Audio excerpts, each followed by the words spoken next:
I'd like to call this meeting to order at 5 p.m. Begin with the Pledge of Allegiance. I pledge allegiance to the flag of the United States of America and to the republic for which it stands, one nation, under God, indivisible, with liberty and justice for all.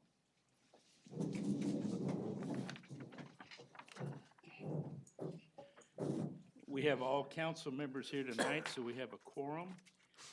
And next, I'd like to welcome all the citizens here tonight. We do have citizen communication later in the meeting, and but right now we will move into our items from council. First is a proclamation. Up first, we have a proclamation. Whereas in 1981, Mr. Pena was elected to represent District 1 as the first Hispanic council member to serve the Victoria City Council. During his 10-year tenure, he was also elected to serve as Mayor Pro Temp in 1985. Whereas in addition to serving on City Council, Joe Pena was active in the Victoria community. In 1979, he was elected to serve on the Community Action Committee, and in 1983, he served Our Lady of Sorrows Catholic Church as first Grand Knight of the Knights of Columbus. Whereas Joe Pena passed away on July 18, 1995, he left behind a legacy of service to his community. On the 24th anniversary of his passing, his family would like to encourage the citizens of Victoria to support their city, either by doing a good deed for a stranger, volunteering their time, efforts, or money to a local charity, or even by shopping locally. They hope that by serving the community, it makes everyone a better person who is proud of what they have in their city, just as Joe is proud of Victoria.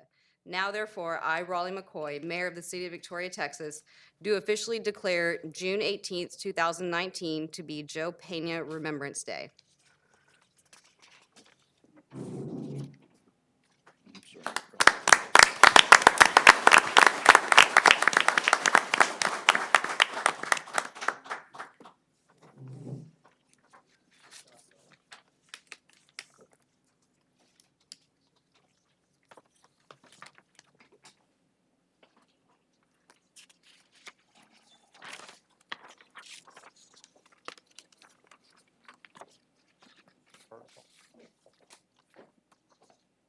Go ahead, sure, yes. I'm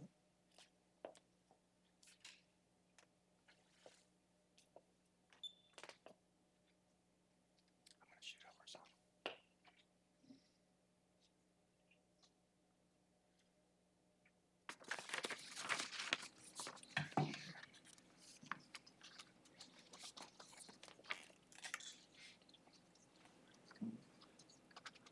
Go ahead.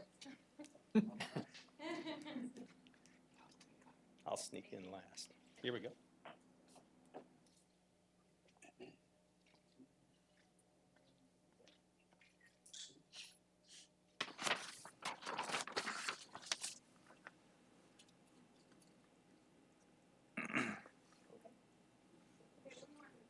Right.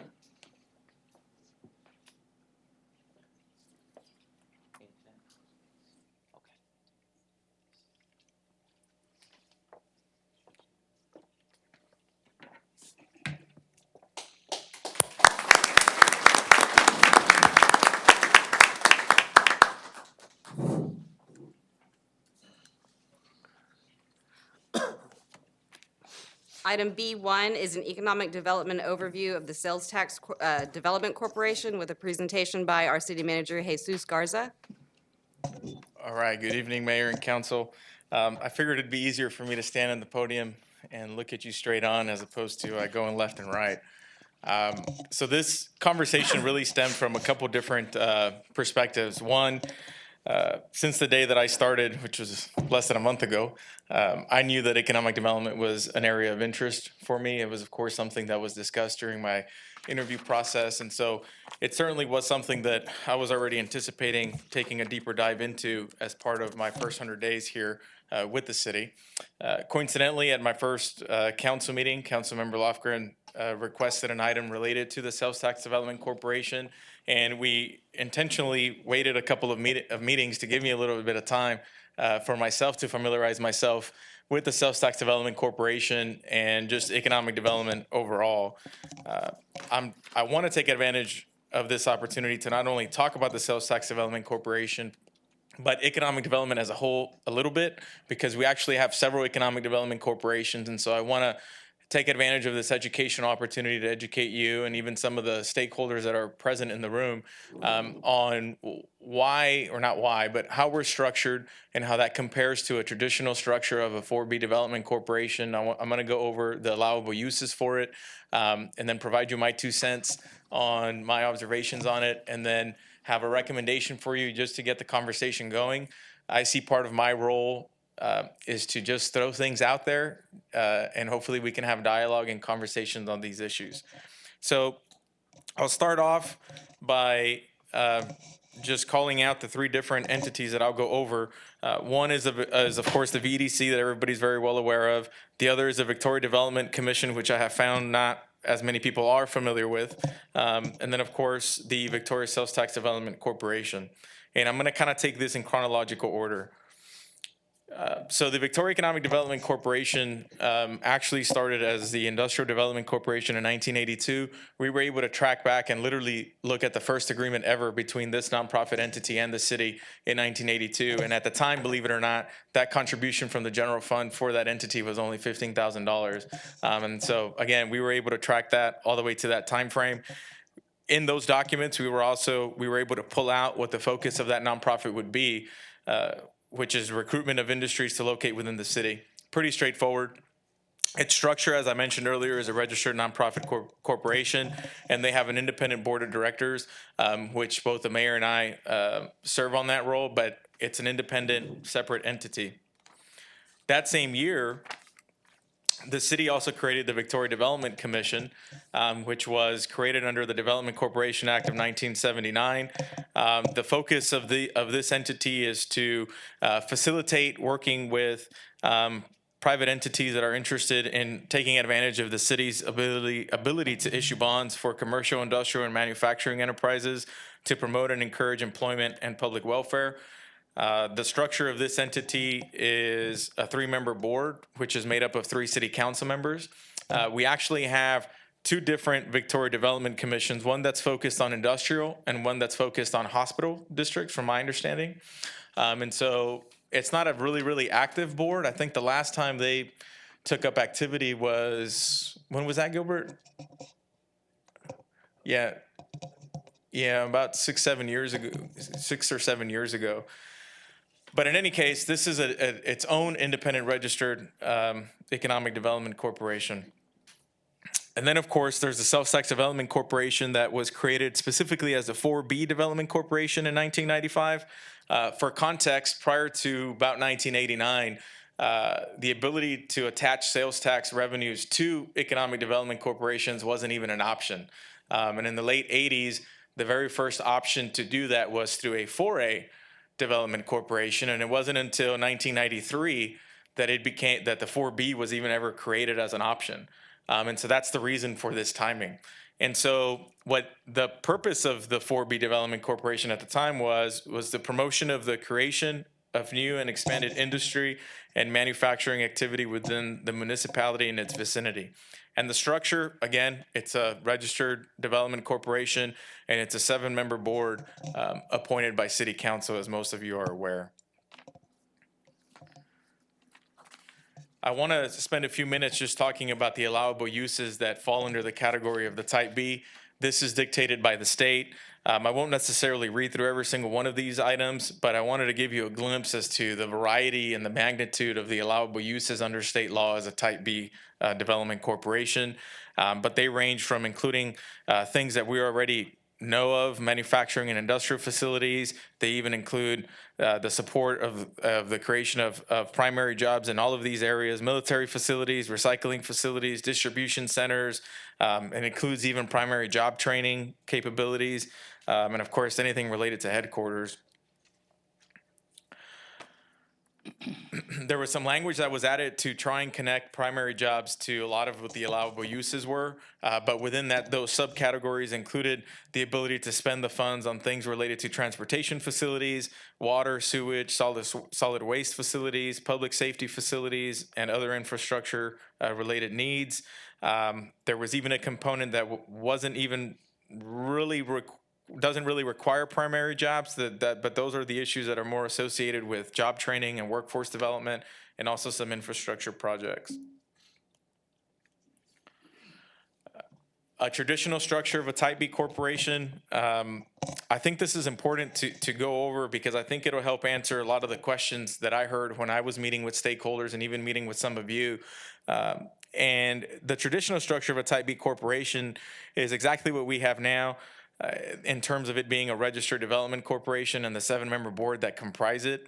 In a traditional setup, however, the executive director of that Type B corporation would report directly to that board. And traditionally, in a traditional setup, all of the sales tax revenues funnel to that corporation. And so that Type B board have discussions, they have strategic planning efforts.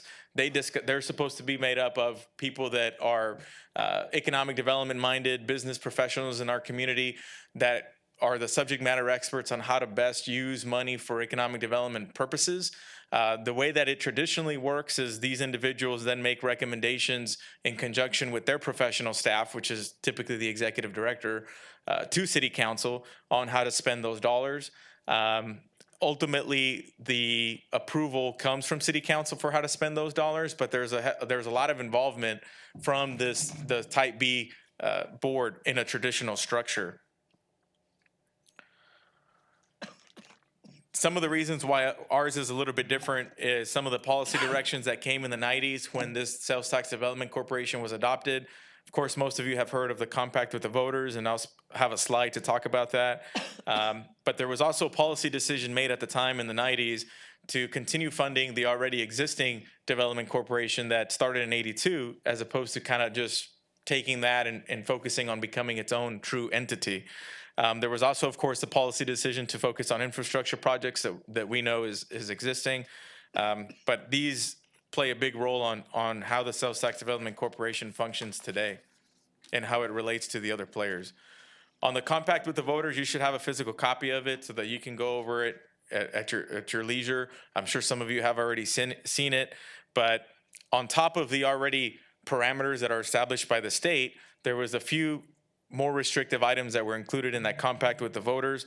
Probably some of the more meaningful ones were the one associated with that the funds couldn't be spent on employee salaries, which is part of the reason why the development corporation, in essence, has to contract with somebody to do some of the economic development work because of the compact with the voters preventing that 7-member body from hiring people directly. There was also some language in there on not being able to issue debt. And you may recall that the one time that occurred, it went to the voters to use some of those funds because just by itself, it doesn't have the ability to do that. And a traditional Type B corporation has the ability to do some of that easier than what we do. One of the specific questions that came up in Councilmember Lofgren's request on this topic was just some of the funding. And so we put together this graph, if you will, to simply demonstrate a few key points. So one is that the sales tax revenue started flowing in 1996 as depicted by the green line. But you could see that the funding to the VEDC continued to be part of the general fund up until 2001, which is the darker blue line that's on the bottom left. And you could see what that contribution amount was. So in 1990, the city was contributing $75,000 to the VEDC out of the general fund, and that went to $63,000 in 2001. And it wasn't until 2002 that the money for this agreement with the VEDC started flowing from the Sales Tax Development Corporation, and it began at $75,000, and you could see how it's increased all the way to $384,000 as it is today. The green line is simply intended to represent how the flow of total sales tax dollars to that entity have gone, to show you a glimpse of the difference of how much money's coming in versus how much is being contributed to an economic development operation. As an example, in 1997, there was close to $3.8 million that came into the Sales Tax Development Corporation, and only $63,000 was allocated to an economic development operation. And you can kind of track that as you go through it. We also went through the exercise. Well, I guess I'll go through this slide first. But this marketing agreement that the Sales Tax Development Corporation has with the VEDC, I wanted to include a slide just kind of depicting some of the highlights of what that agreement entails. Thomas, our city attorney, helped me put this particular slide together. And of course, it's to help us develop and administer an economic development program, review applications for tax abatement, helping us develop incentive packages to recruit new businesses or even help expand existing ones. And of course, through the marketing agreement, help us coordinate marketing and sales plans for our community. These pie graphs are intended to represent how much money has been spent on what. The bigger, I think, focus for my conversation, I want to focus on the expenditures. And you'll notice how from 1996 to 2018, the majority of the funds have been spent on infrastructure, and rightfully so. We have a lot of infrastructure needs. But you can also see how the VEDC, for example, only 4% since 1996 from all of the funds that have flown through that. You could see other things on here related to the industrial park, the sports venue, things that I'm sure you all are familiar with. Obviously, all of these expenditures are economic development focused in some way, shape, or form.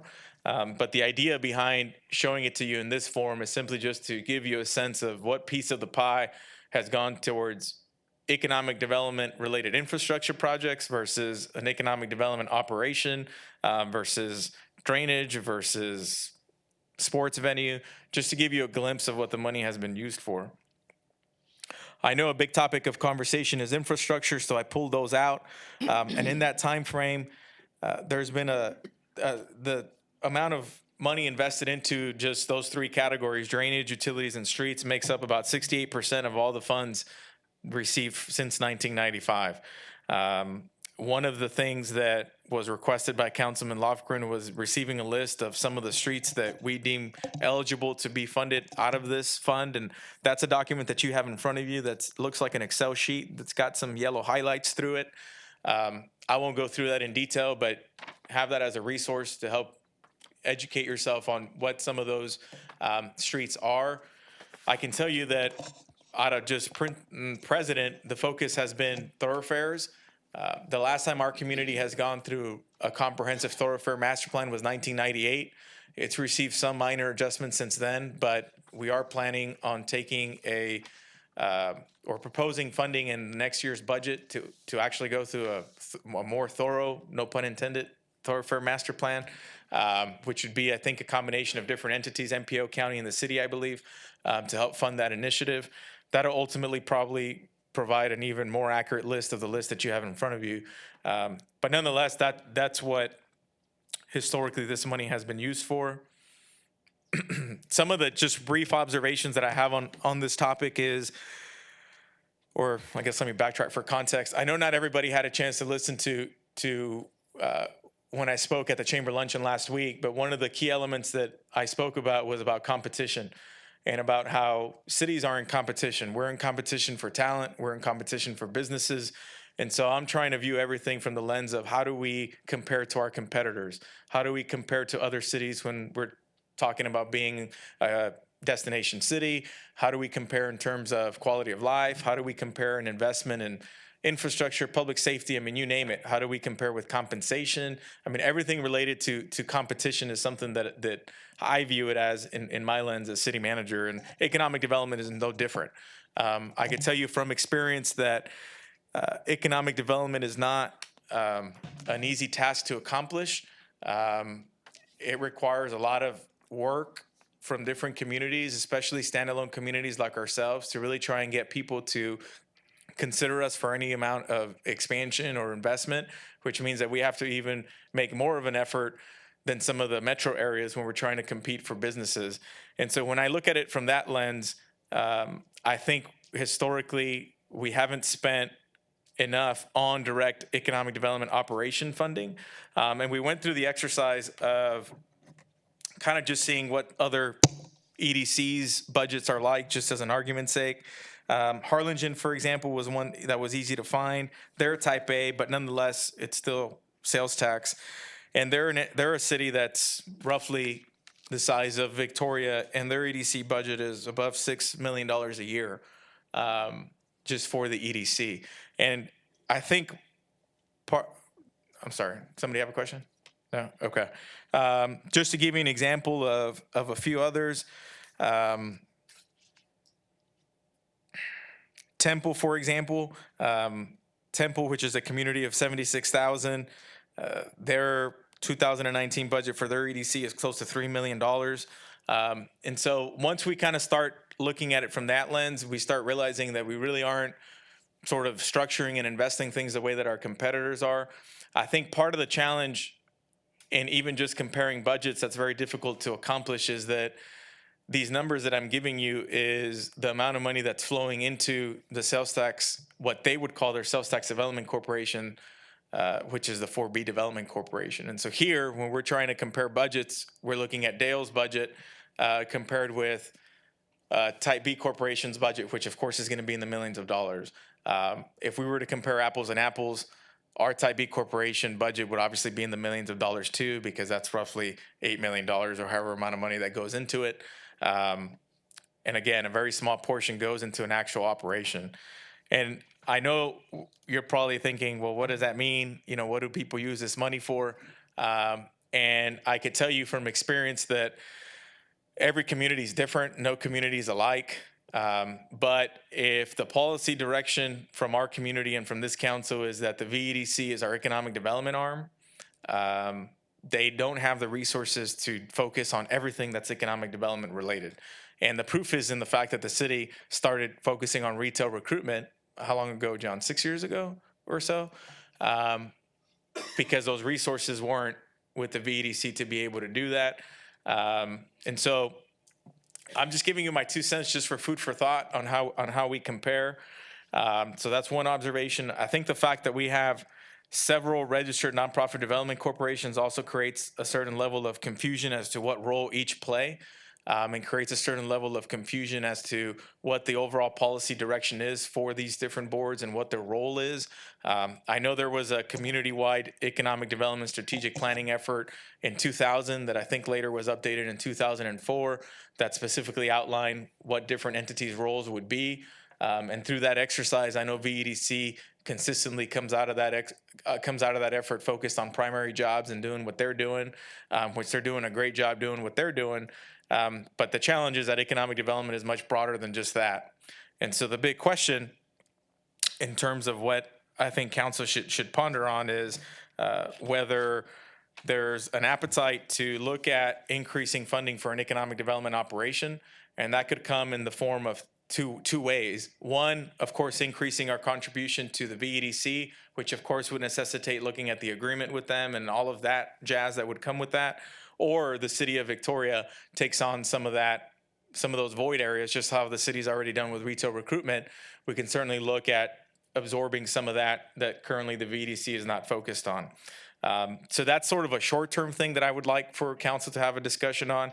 Long-term, and I've had this conversation with Thomas, I think it's important for us to take our time to really dive into the promise to the voters and see legally how that may or may not tie our hands to try and look at a different way of structuring the relationship between all of these economic development corporations to streamline the economic development process so that we can actually have a better accountability for it. That's more of a long-term goal. But again, short-term, I think there needs to be a conversation about two things. One, is there appetite to just consider increasing the amount of investment in an economic development operation? And then second, who we think would be the best to take a stab at doing that. And that's all I have for that. I'd be happy to answer any questions that you may have on the topic. I know it's a lot of information. I'm not sure to what extent council has been exposed to some of this in the past. So I just kind of went for it. So Anyway, thank you. Well, ultimately, the city council's responsible, but we do need to have a discussion about it. I don't know if maybe we need to digest all this Sure. and have a discussion at another time, but we do need to have a discussion. There are too many entities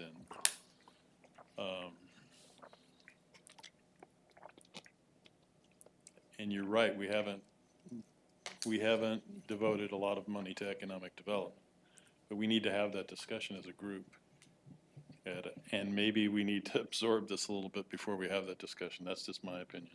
Sure. I'd just like to ask, I think you just said ultimately city council is responsible, Ultimately, and I don't see it that way, and so I thought maybe we would ask for clarification. If you're talking about, is city council responsible for deciding how much money it's going to contribute? Yes, I agree. and we decide on the projects. We vote yes or no on the projects, and we decide if we give money to VEDC, and we decide if we want to change that. We're ultimately responsible. Well, part of Well, the, keep in mind too that the structure, there's a 7-member board that's appointed by this council to kind of represent those interests. I'm not sure to what extent historically this board has been empowered to sort of take on more responsibility in doing what you just suggested. But keep in mind that there is this 7-member board that are appointees to all of you that are supposed to be that filter for you in terms of assessing some of these things. But again, the issue is that the structure and the way that we've kind of approached it historically, really doesn't lend itself to be that effective if we were to just, snap our fingers and tell them, okay, we want you to start doing this or that. Well, from my perspective, I think and I too think to a degree that the city, when I talk the city, I talk about us is ultimately responsible, not for the day-to-day operations, but it's obvious that we have components. These are all tools of economic development that are there. And if I heard tonight what I hear, some of them aren't fully funded, some of them aren't equipped with the necessary staff, perhaps, like some traditional ones are. It seems like they're all kind of just a bit deficient in one area that they can't fully do their job. And so to the extent that I think council is perhaps responsible is, I think we do need to have discussions, and whether that's in the form of workshops or whatever, to come to some sort of consensus, because at the end, these things were created either through the state, through the city. So we need to talk about how they can become more effective in what we want them to do. And then if that's the case, then we can decide about the funding, or actually the Sales Tax Development Corporation perhaps needs to be that one. But I think there's enough question that maybe we should, become in dialogue, working with these groups to come to a more clearer understanding of who does what, and more importantly, what are our expectations? well, and that's part of what I want to say a little bit more about, because Mr. Garza said these are separate entities that are created. And it's true that the Sales Tax Development Board and the city have this interesting relationship where they can't do anything without the city, but the city can't do anything without them. Right. That is not the case with Victoria Economic Development Corporation. That is also a freestanding corporation. The city makes a contribution to them, but the city does not have full control over what they do. They have an independent board. They do not have a majority of council on their board. It is, when it was initially created, and some of you may have been in the business world at the time, it was a group of business owners that got together and formed this corporation. And so I want to make sure, as we're educating ourselves, that we don't combine Victoria Sales Tax Development Board in our mind with Victoria Economic Development Corporation, because they're very different. And I want to make sure that, because you're learning how all of these fit together, and I've served on both of those boards, so I understand them. actually, if, correct me, is the funding for VDC actually comes from the Sales Tax Development Corporation, correct? Oh, Yes. but And do not they, all of and do it. they determine independently what that amount is to be? Well, And again, that's- I'm not sure if that board has ever really been empowered enough to be able to have those conversations. That's not the only funding for Victoria Economic Well, I Development understand. Corporation by any stretch. Right. That's right. It's, Tax funding. well, I think the county also makes a contribution, County makes. Yeah, and a they get contribution, so private, does they the have port. private, a lot of private, But not nearly to the memberships, extent the city contributions. does. possibly so. So I have a question on clarification. yes, sir.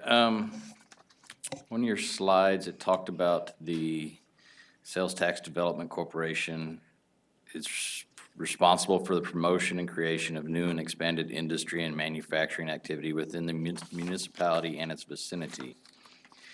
In another part of your presentation, I can't find it right now, Mr. Garza, I'm sorry. You talked about the ETJ. Is that what vicinity means? Yeah, the words ETJ aren't in my presentation, and they're not in the state guidelines either. But it's not uncommon for this concept of vicinity to incorporate or include, I should say, not incorporate, include areas outside of city limits. It's not uncommon for airports to be outside city limits. It's not uncommon for ports to be outside city limits. And so when the word vicinity is used, it's simply utilized to leave it up to the community in a way to determine what those priorities are. Because again, oftentimes you have major employers that are right outside city limits, and so you don't want to limit yourself by a city limit definition. And so that's why the word vicinity is utilized. Because again, in every community, that's different. And is that half-cent sales tax collected across the county? No, it's just inside the Just city within the limits. city limits? Yes, sir. Okay. Which is why the 7-member board is only appointed by you.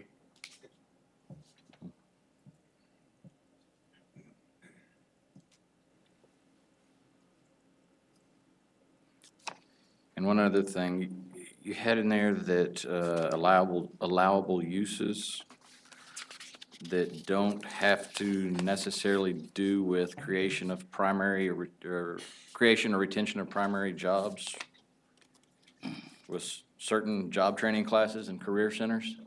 Right. Okay. Yeah, it's not uncommon for economic development corporations to be more plugged in with workforce development and Really? or workforce development programs. That'd be interesting if we could do something but- like that. But again, there's a lot of things that traditional economic development corporations do that we either A, haven't done because of limitations through the compact with the voters, or just B, just hasn't ever been discussed.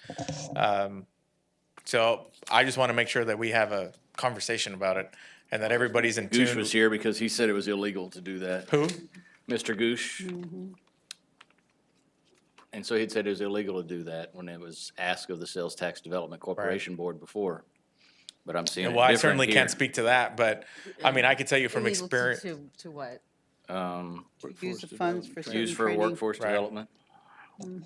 So I'd like some clarification on that. Sure, and we can get more We can get specifics on the that. workforce development. I could just tell you from experience, it's not uncommon for workforce development to be a priority of somebody and for there to be investment and effort into that. I mean, I could tell you that the city of San Antonio, for example, invests a significant amount of money into workforce development just out of their general fund. And the Economic Development Foundation and corporations that exist in the San Antonio area are also very strong in that. Are you using workforce as a general adjective, or are you using it as that state agency? I'm not referring to the state agency. I'm referring to the idea of being intentional with developing a workforce that is ready and able to work, right?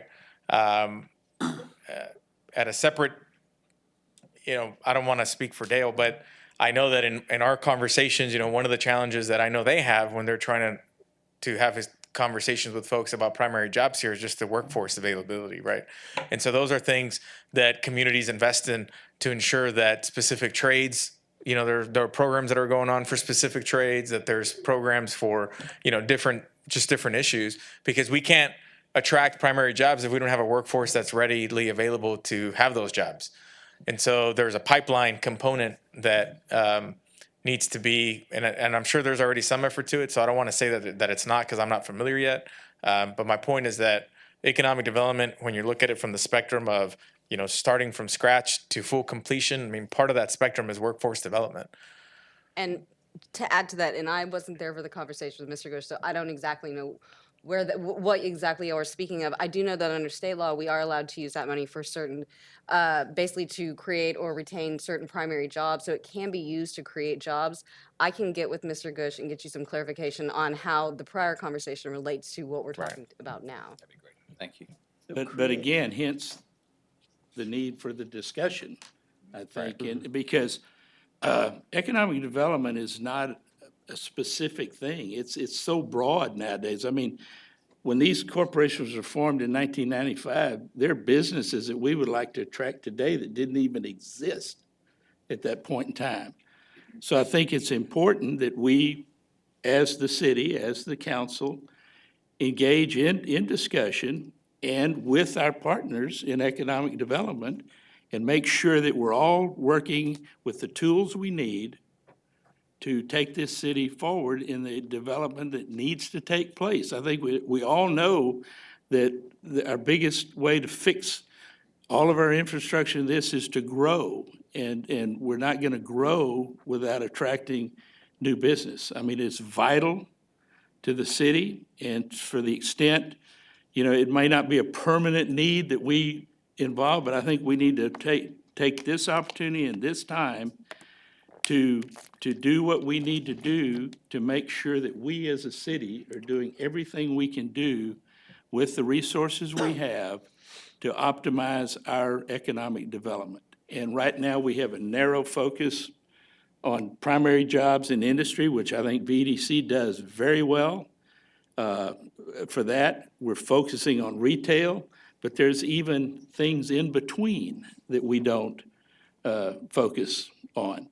So unless we encompass everything that's out there under this ever-increasing umbrella called economy, our economy's expanded way beyond what it used to be when these things were first done. So if nothing else, if the direction we could kind of put forward to the city manager and the staff is, are we willing to have these discussions and move forward with us taking kind of the lead in facilitating these discussions to kind of analyze what we're doing, making sure that we're doing things that are gonna move us forward, and working with the VDC, the Sales Tax Development Corporation, make sure they have all the tools they need for the job that we expect of them, and then get busy and start doing it.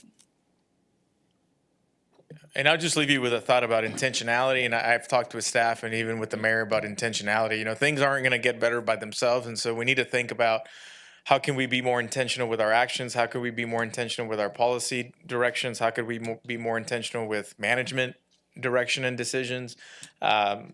Because I do think that there's a lot of areas of improvement, and we just need to be more conscious and intentional with what we're doing. And this is just one area that could fit in under that category. But are you going to say something? Thinking about it. Thank you, Okay. thank you.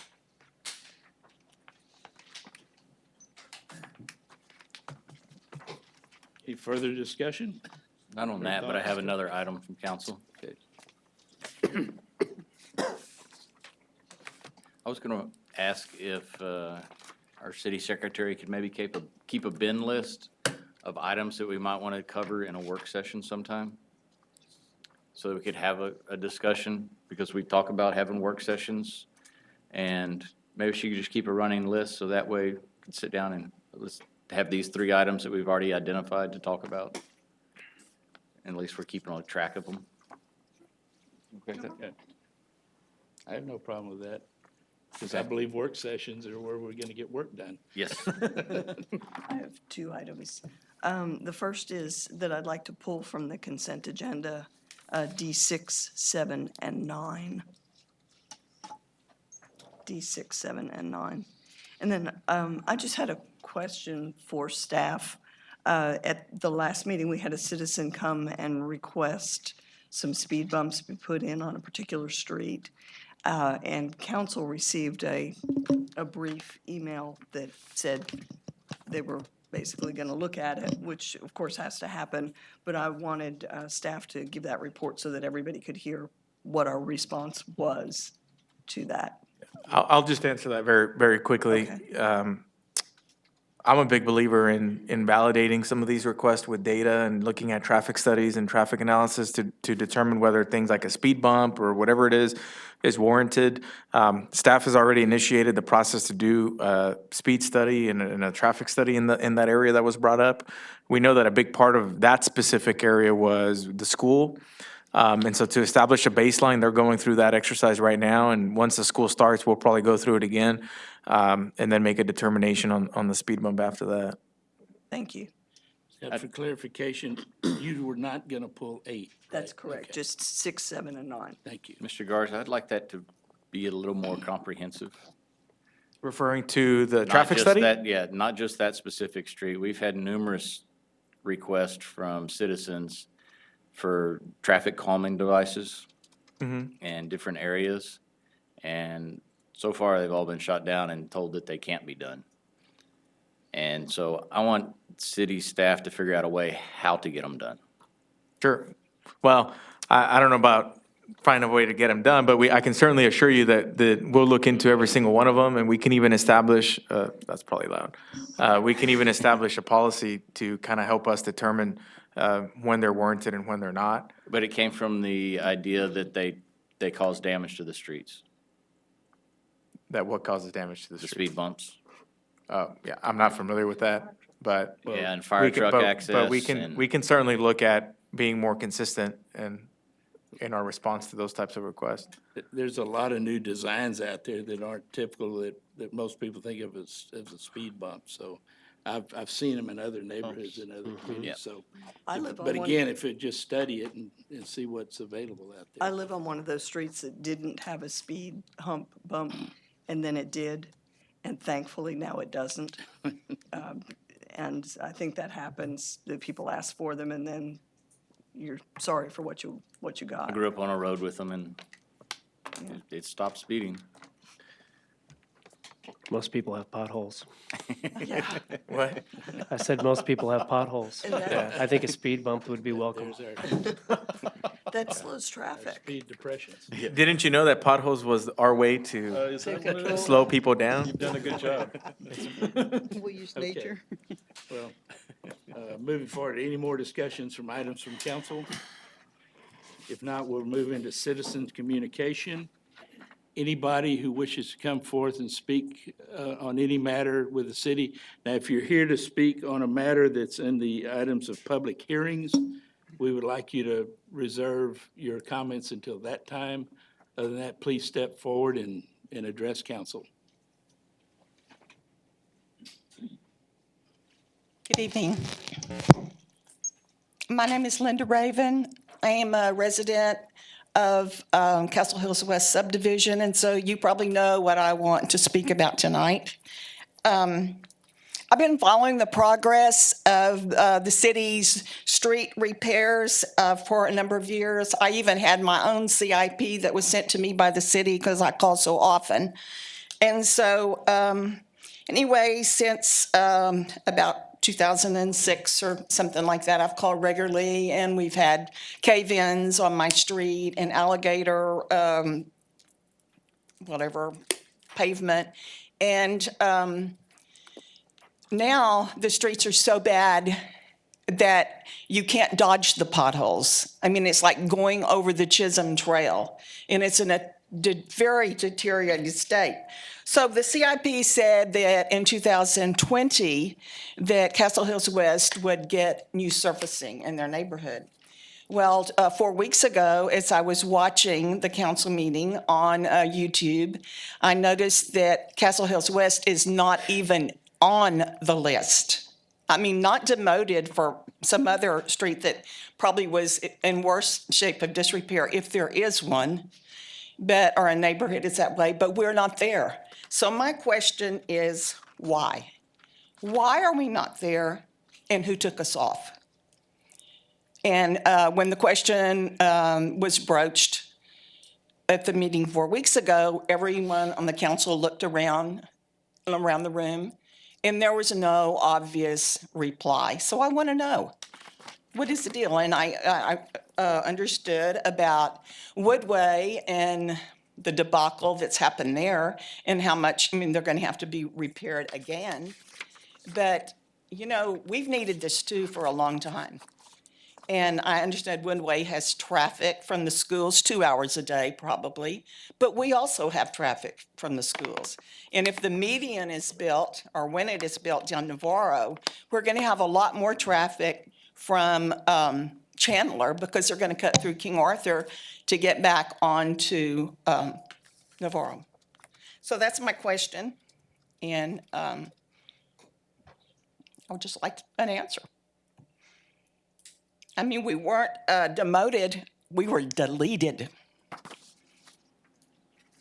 I think that question did come up, and that's probably going to be a source of discussion in our work session. If you- It is going to be mentioned in the CIP later on in the meeting. I mean, there's not very much more patching that can go on there. It's terrible. It's really terrible. So, thank you for listening to me. Thank you, ma'am.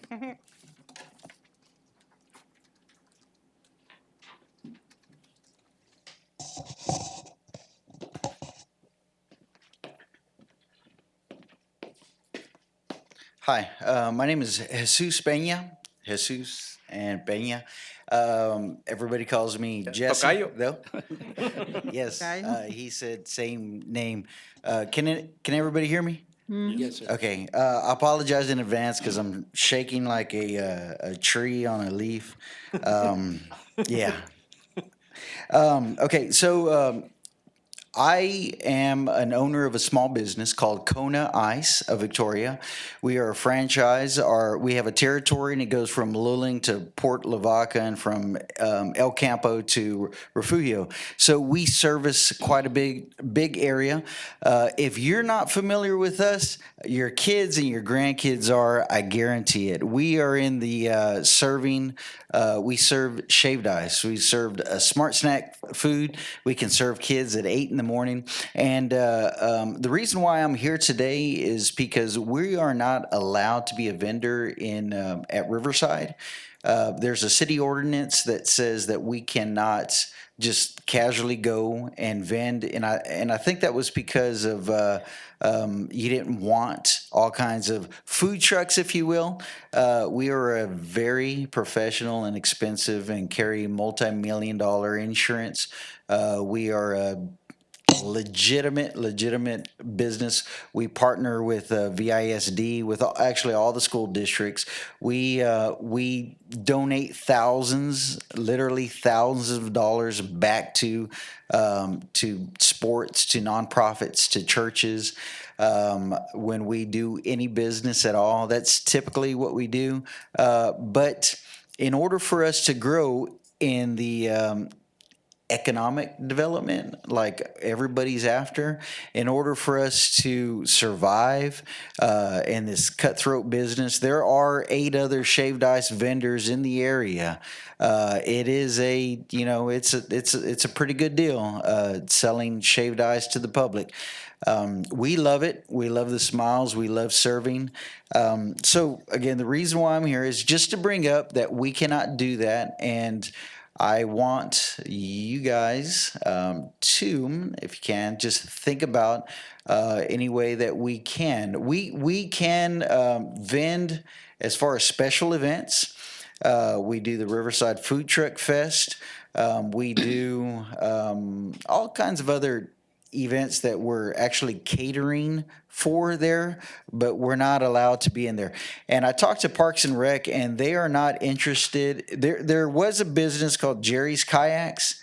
They're no longer in business because of the hurricane, right? The building that he had got destroyed, and he wasn't making too much profit in order for him to really. I had a couple of conversations with him to really try to get it done again. So Riverside is lacking. he was in a pretty bad spot, if you ask me. People had to go find him. We're mobile. We mobile. I always say mobile. Sorry. We can take and that's what we do. We take our goods and services to the people, to the person, to the schools, to everybody. Right? They don't have to come looking for us. We kind of go looking for them. So that's just it. We want to be considered. To actually be able to be a vendor, maybe even take over Jerry's Kayaks rental agreement, or to have it reopened, which City Parks and Rec does not intend to do. So there is a gap. We are wanting the quality of life in Victoria. We want to bring in all those big businesses for y'all. By yes, Kona Ice being not at every corner, but just available. So that's pretty much it. Does anybody have any questions? We really can't go into much dialogue since it's not on the Right, I agenda to totally do so, understand. but we understand what you're talking about, and I'm sure that staff and city manager will look into it Okay, and not one and question, come back guys. in contact. You fall under food trucks, Yep. is that right? I'm sorry. We're a catering company. We do it out of a food truck. Our food truck is $117,000, so I don't like the term food truck. Ms. Scott, if he vends from the street, he's a street vendor. If he vends from a parking lot, he's a mobile food unit. So Thank he would you. have to be dual permitted depending on how he's vending. Right. For the most part, we are a catering company right now. We do not just go looking for people. We have a big following. We get calls every day. Please come to my residence. Please come to my business. Before I popped in here, Mueller Buildings contacted me, wants us there Thursday for an employee appreciation.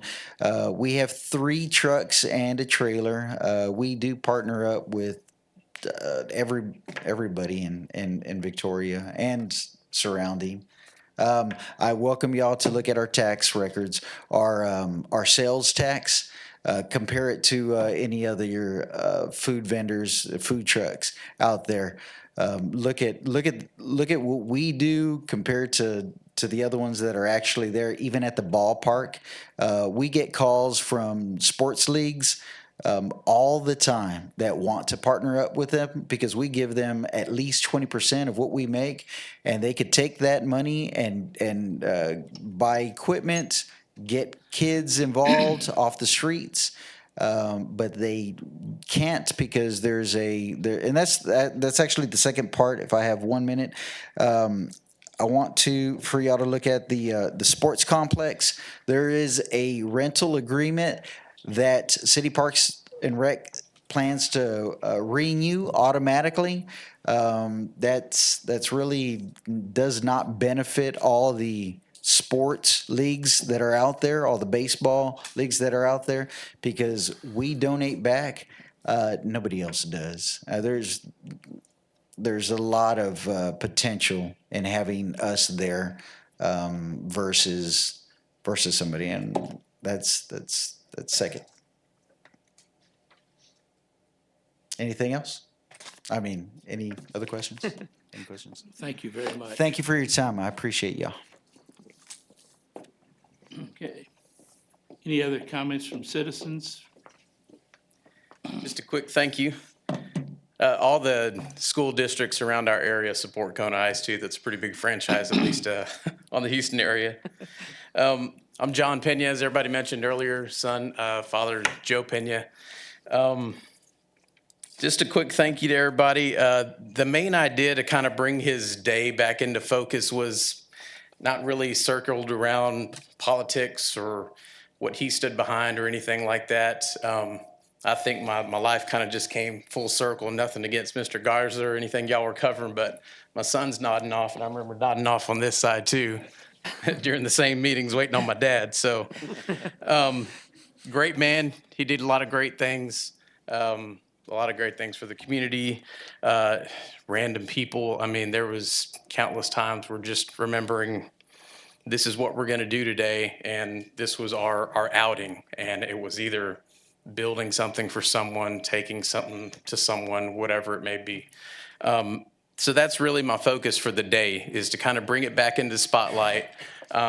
Even starting it out, if it's just one day that you make this day your day to dedicate volunteering time, whether it's with whatever nursing home it is around here, whether it's some, you're cleaning, you're picking up trash, you're just helping out a random stranger, volunteering, just anything, shopping local, supporting your local vendors, anything that's given back to the community.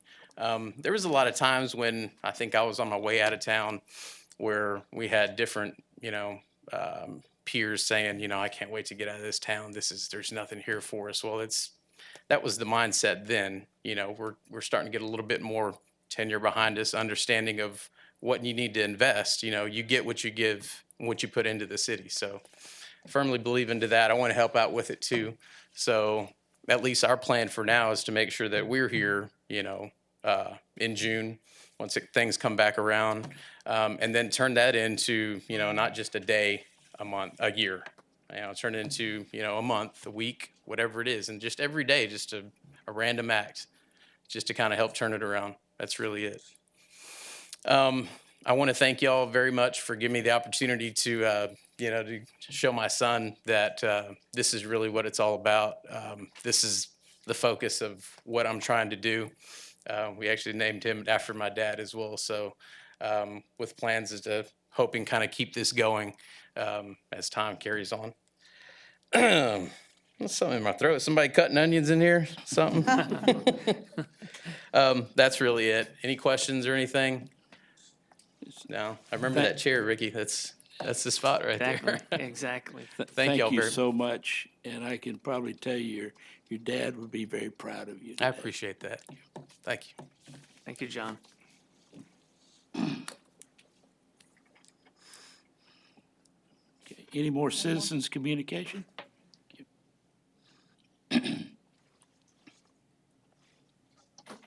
Good afternoon, good evening, whatever time of day it is. Lots of familiar faces and some new faces on the other side of the desk there. So my name is Jenny Stafford. I'm with Midcoast Family Services, and I'm here tonight to tell you about a project that we want to start on with help from the city, and that's we've applied for some CDBG funds, and I was very robust in my ask, and I want to give you a little background on that. First of all, I want to tell you that we built a new shelter, opened the doors in 2012, February 29th. I won't forget leap year, in 2012, after doing an extensive capital campaign. That building was about $1.75 million, and the city used CDBG or dedicated CDBG funds in the tune of about $500,000. So we had an advantage by having that money in our pocket when we went to donors and foundations and other sponsors. We moved in, and about the time we moved in, we realized we had underbuilt. We knew from the very beginning that we were trying, in our vernacular, we were building a Timex when we wanted a Rolex, but we knew that what we were in was so inadequate. As you probably well remember, that all of the bedrooms were upstairs, which was not accessible for somebody who was older or in a wheelchair or using a walker, or even with children. You don't need to have children upstairs. So it was almost an emergency for us to get into that shelter as quickly as we could and as cost efficient as we could. But after we moved in, we realized that we didn't have enough office space. And so we were using some of the bedrooms for offices, because if you don't have office space and you don't have housing case managers and legal advocates and all the other supportive services to help victims recover from their domestic violence experience, you might as well put them up in a hotel room. So we began another capital campaign and again asked for more CDBG funds. And in 2017, before Hurricane Harvey hit, we opened up a second wing that we house. We have a large classroom. We have a housing case manager. We have counselors. We have a legal advocate and crisis counselors on staff there. But in the midst of all this, we missed something. And it was because we were so involved with the emergence part of it that we missed the long term, and that was children's services. So we are proposing now to build a new wing that we're going to call our Family Support Center. And we do have it. You may ask, why don't you have a children's room? Now we do. We have a children's playroom, but that's what it is. It's a playroom. And parents can take their kids in, and there's toys and there's videos. But we also use it for our overflow room. So when all of our beds are full, we put a blow-up mattress in there, and people sleep in that room as well. So it's a multi-purpose room.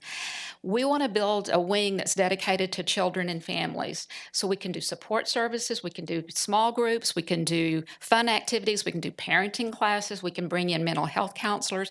And we have some existing staff that we're going to redesign their roles so that they can work with kids in that facility.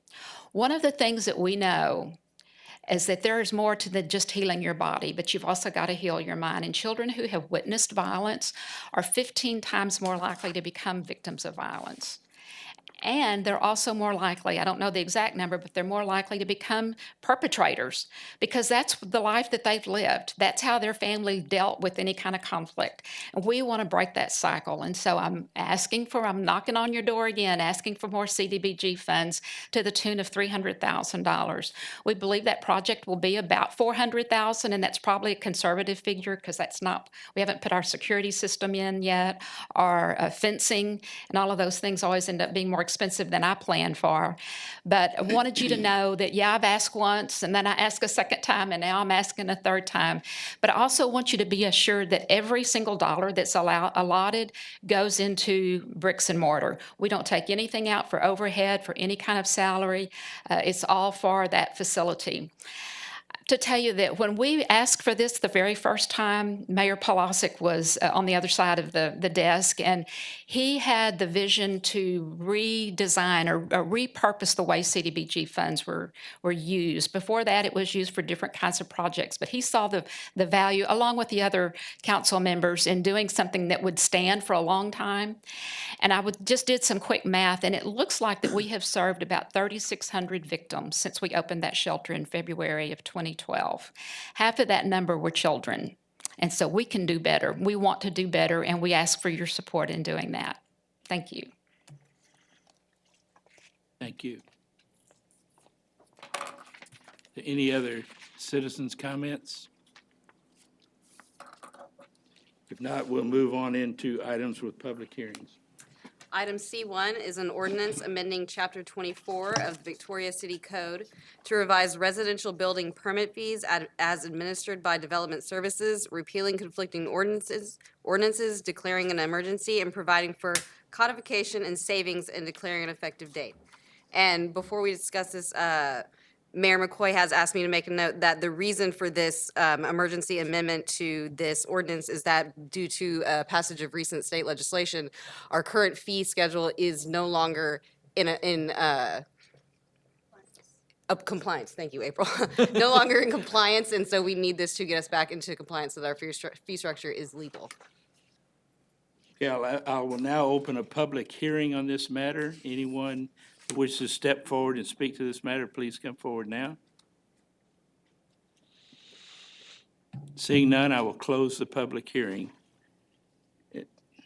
I move to accept item C1. Second. It's been moved and seconded to accept item C1. Any discussion? I just want to point out, and it's in the background information, this doesn't change the budget for the planning department, for better words. It's going to raise the same amount of funds for permit fees based on their analysis, so. Any further discussion? This goes into effect when you sign it, so if there was a permit picked up before today, it was at the old price, right? Well, state law went into effect May 21st. Oh, okay. But we didn't vote on this, so I'm just asking. Yes, I think Yes, that's right. that's correct. As soon as he signs it. Okay. That's it. I hope they picked up my permit for my roof. Any further discussion? Hearing none, all those in favor say aye. Aye. Aye. Opposed? Passes. Item C2, an ordinance amending Chapter 22 of the Victoria City Code to revise speed limits, repealing parts of conflicting ordinances, providing for a penalty not to exceed $500 upon conviction, publication and savings, and declaring an effective date. Okay, I will now open a public hearing on this matter. Anyone to speak to this matter, please step forward. Seeing none, I'll close the public hearing. Move to approve item C2. Second. Moved and seconded to approve item C2. Any discussion? So we're just going to reduce it 5 miles, no, 10 miles. 10. Okay. Yes, ma'am. It's a reduction in 10 miles from what it is currently posted And it's just that section of Ben Wilson that's going to be between Red reprogrammed? River and Sam Houston. Yes, ma'am. Okay. Okay. Further discussion? Hearing none, all those in favor? Aye. All those opposed? 7 past 7. Thank you. We'll move on to the consent agenda. And before I get into the consent agenda, Council, I'd like to let you know that we're substituting the version of the minutes from the regular meeting of June the 4th, which have been provided to each of you as well as the media. And if everyone's in agreement with that, then I'll proceed with the consent agenda. I don't know, Ms. Scott, you want to leave the old ones in? The mayor offered a proclamation if we left them the way they were. Tonight, we were going to recess. Tonight. Now for clarification, for people not looking at it, the minutes indicated that I was going to donate, or I was going to spend $10 million on Ben Wilson, and what I'd said was the university was going to spend $10 million. We'll name it after you if you want. Thank you. My husband just wasn't in agreement. Anything over 8 million, we generally have to decide together. We tried. With that, I'll proceed with the consent agenda. D1 is approval of minutes of regular meeting of June 4th, 2019. Item D2, an ordinance providing for the extension of certain boundary limits of the city of Victoria, Texas, and the annexation of territory consisting of approximately 74 acres of land near the intersection of the proposed Placido Benavides Drive and Salem Road, adopting a service plan for that territory, providing for publication and savings, and declaring an effective date. Item D3 is a resolution authorizing the city manager to execute the third renewal of the debris monitoring contract with Tetra Tech, Inc., and declaring an effective date. Item D4 is a resolution approving an amendment to the Victoria Sales Tax Development Corporation's programs and expenditures for the fiscal year 2018-2019 in the amount of $256,376.80 for the Red River Street Reconstruction Project and declaring an effective date. Item D5, an ordinance granting to Victoria Electric Cooperative the right, privilege, and franchise to construct, install, extend, remove, replace, abandon, operate, and maintain its facilities within the public rights-of-way of the city of Victoria, Texas, for the transportation, delivery, sale, and distribution of electrical energy, containing provisions relating to the foregoing subject, providing for savings, and providing for an effective date. Item D8, a resolution approving the sale of tax foreclosed property, authorizing the city manager to execute all documents necessary to convey property on Ben Wilson Street to Platinum Home Investments LLC in exchange for $29,000 and declaring an effective date. Move we adopt. Second. Moved and seconded. All those in favor? Aye. Opposed? Guess we'll pick up items 6, 7, and 8 then in order. Yes, sir. Item D6, a resolution approving the sale of tax foreclosed property, authorizing the city manager to execute all documents necessary to convey 308 East Guadalupe to Raquel Rodriguez in exchange for $800 and declaring an effective date.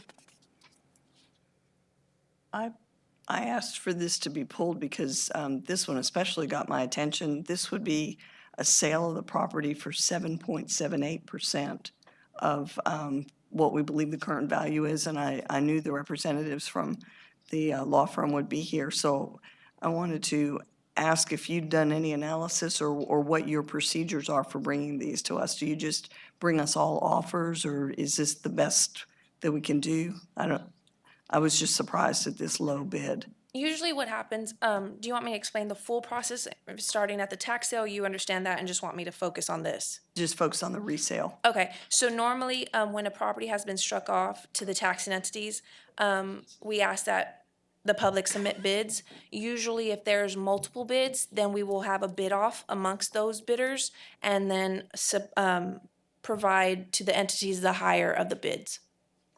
And again, the bids, each entity has to approve. It has to be unanimous across the entities. If one doesn't approve, then it just goes, that bid is rejected, and we'll offer it up to the public again to submit bids at a later time. I think some of these properties might at one time before have been, a bid was received, but that individual never came forward with the money, so we are putting them to the entities again. And do you know whether this one and the others that I pulled, do you know if there were, I think you call them bid offs, or I this was just don't a- have that information. I just have the information that these were the highest bids at that time. Okay. Thank you. I move to approve item D6. Second. Second. It's been moved and seconded to approve D6. Item D7, a resolution approving, wait, oh, I'm wait. sorry. Oh, yeah. Since we had the discussion already. so- We're all jumping ahead. All those in favor? Aye. Aye. All those opposed? Aye. For a point, are your concerns the same on 7 and 9? That's true, and so. Do you think they could be combined? I just move to She approve has to item. read them, I think, Oh. but then they could be combined. But I can Read combine both. them and read Okay. them together if that's, If that's that's your only valid, it's issue. fine. Okay. Yeah, it's the same issue. Okay, with that, I'll read, D7 is a resolution approving the sale of tax foreclosed property, authorizing the city manager to execute all documents necessary to convey 703 South Depot Street to Vasquez and Martinez LLC in exchange for $6,000 and declaring an effective date. And Could we keep them separate, because I'm in favor of one and not in the favor of the other? yes, ma'am. Move to approve item D7. Second it. It's been moved and seconded for item D7. Any discussion?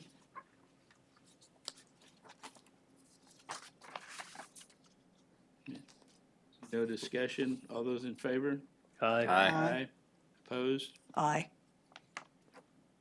Item D9, a resolution approving the sale of tax foreclosed property, authorizing the city manager to execute all documents necessary to convey 2707 Port Street to Raquel Rodriguez in exchange for $4,100 and declaring an effective date. Move to approve item D9. Second. Been moved and seconded to approve D9. Any discussion? Hearing none. All those in favor, say aye. Aye. Opposed? Passes. We'll now move on to action items. Item E1 is a resolution authorizing the city manager to submit a community development block grant disaster recovery application to the Texas General Land Office for the Local Infrastructure Program, authorizing the city manager to act as the city's executive officer and authorizing an authorized representative in all matters pertaining to the city's participation in the CDBG DR program and declaring an effective date. So moved. Second. Second. Been moved and seconded. Any discussion? Mayor, if I could make a few comments about this, these two agenda items. Okay. The first one being the infrastructure program application. I've described it before. I won't go into all the details of this program, but these funds will allow us to complete about $6 million worth of drainage improvements along the Guadalupe River, including the replacement of 5 floodgates and the installation of 3 stormwater pumping stations and associated infrastructure. I wanted to point out, and the details are in your packet, but I wanted to point out that the 30-day public comment period for the infrastructure application started today.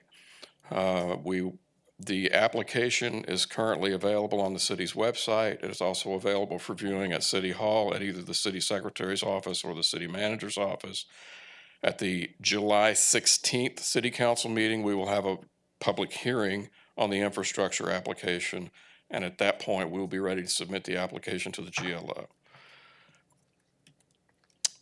and while I'm here, I'll give you the information on E2 unless you have questions on it. Then the next one, the buyout application, the difference is the public involvement process happens later on buyout. Immediately upon your approval of this application or your authorization for us to submit this application, we're ready to submit the buyout application to the GLO. They will begin their review process, and then our consultants will begin to develop our program guidelines. When we're ready to approve our program guidelines, that's when we do a 30-day comment period and public hearing process on that grant program. So they're two completely separate grants. They have they're very different animals and they operate very differently. So we're ready to move on buyout into submitting it to the GLO. We're starting our 30-day comment period on infrastructure, and we'll be ready to submit that one as soon as we finish that period. I'm glad to answer any questions. Thank you. Any further discussion on E1? You did say that the buyout was going to be handled by the GLO, right? They're both GLO administered programs, Okay. all from the same pot of CDBG money. Okay. I just want to take this time to thank Mr. Kaminsky for dealing with this. I really appreciate the time you've put into it. I know it's not easy. Thanks. It's my job. It's been interesting. I've learned a lot. I'm sure you've learned a lot, and a lot you probably didn't want to know. Yes. Thanks for taking it for the team. Any further discussion on E1? Hearing none, all those in favor, say aye. Aye. Aye, opposed? Item 2, please. Item E2 is a resolution authorizing the city manager to submit a community development block grant disaster recovery application to the Texas General Land Office for the local buyout and acquisition program, authorizing the city manager to act as the city's executive officer and authorized representative in all matters pertaining to the city's participation in the CDBG DR program and declaring an effective date. So moved. Second. We have a motion and a second. Any discussion on this item? Hearing none, all those in favor say aye. Aye. Opposed? Item E3 is a resolution awarding the Red River Street Utility Replacement and Rehab Overlay Project to Brandon Paving Company for their low bid of $3,289,328.80, authorizing the city manager to execute all documents necessary to complete the project and declaring an effective date. So move. Second. It's been moved and seconded on item E3. Any discussion? Hearing none, I'll call for a vote. All those in favor say aye. Aye. Any opposition? Item F1 is If a, I may, can Oh, we I'm sorry. take a 5-minute recess, absolutely. please? Recess. We're going to have a 5-minute recess.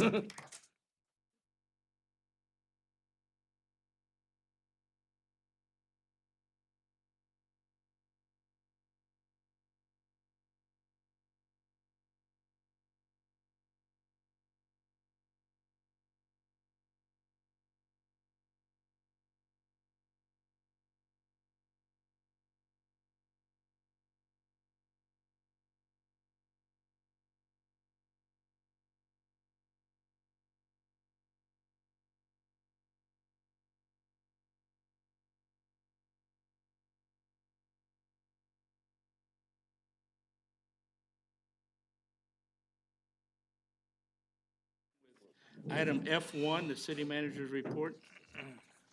Good evening, council.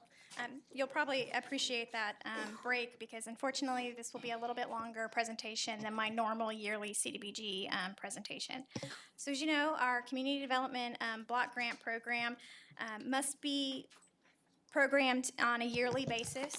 This year, our plan year 2019, is our last year of our 5-year consolidated plan. So every year we adopt an annual action plan, and that annual action plan must match our 5-year consolidated plan. And so not only are we presenting tonight the 2019 annual action plan proposed budget, we also have some amendments proposed in the 2017 annual action plan, the 2018 annual action plan, and then the 2015 through 2019 consolidated plan amendments. Every penny that is programmed in our annual action plans must match in our 5-year plan.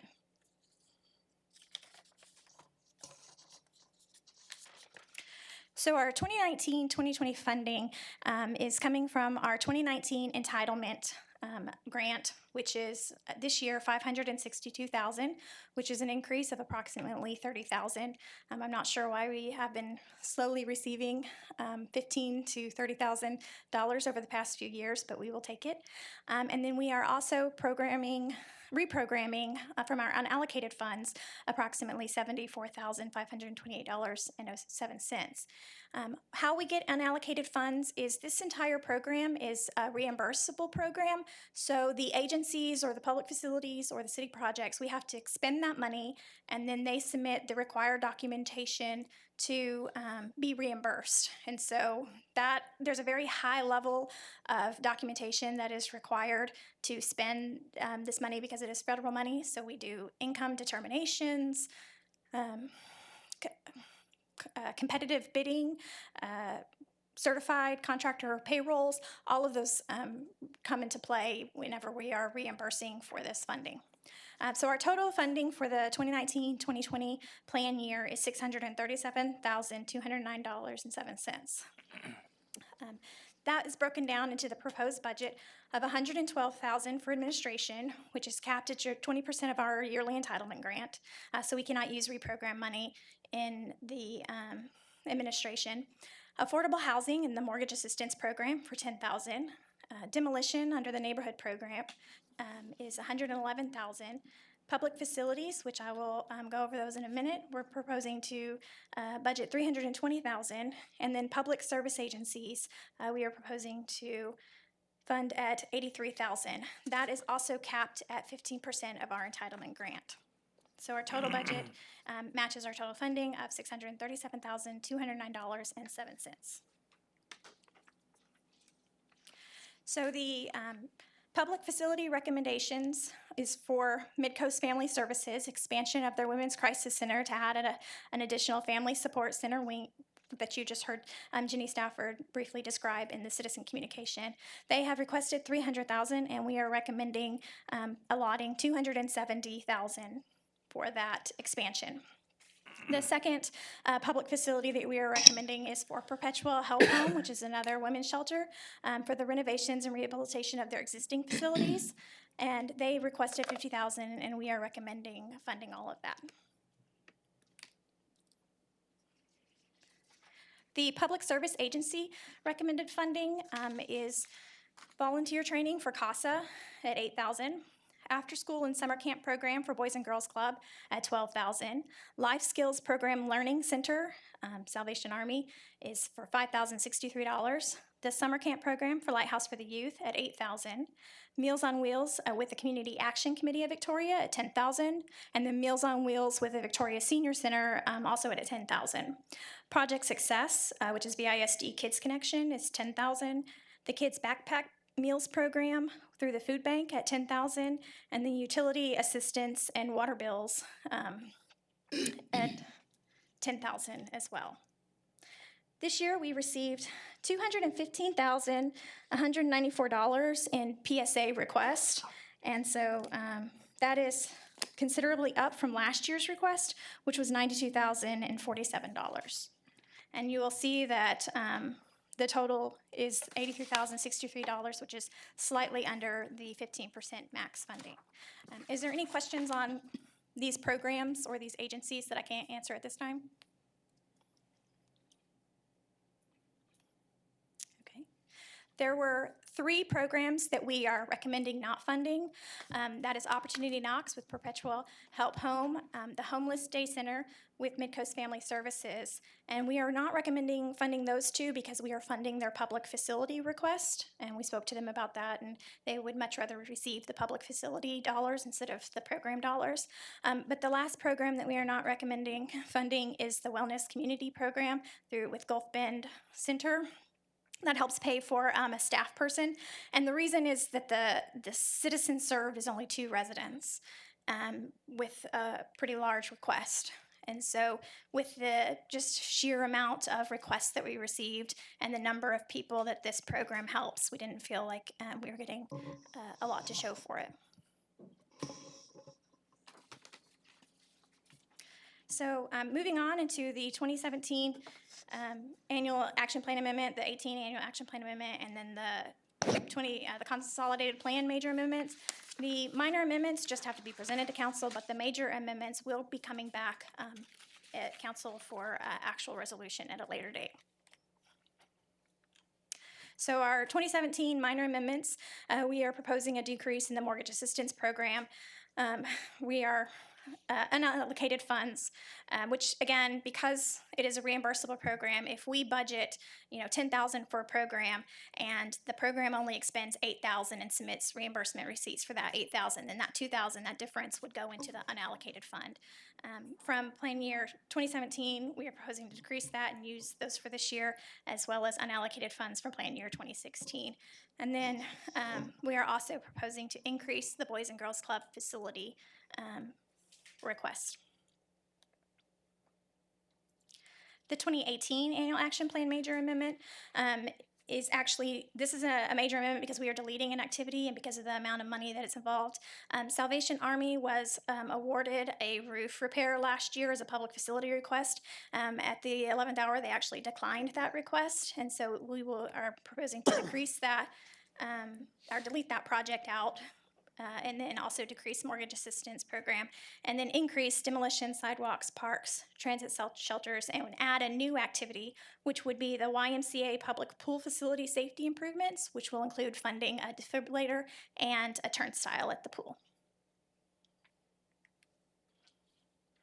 And then those 17, 18 amendments go into this consolidated plan major amendment, as well as any amendments we need for the plan year 2019. And so we are proposing to decrease new housing initiative, which is leftover Swan Crossing budget, decrease the home mortgage assistance program for $10,000.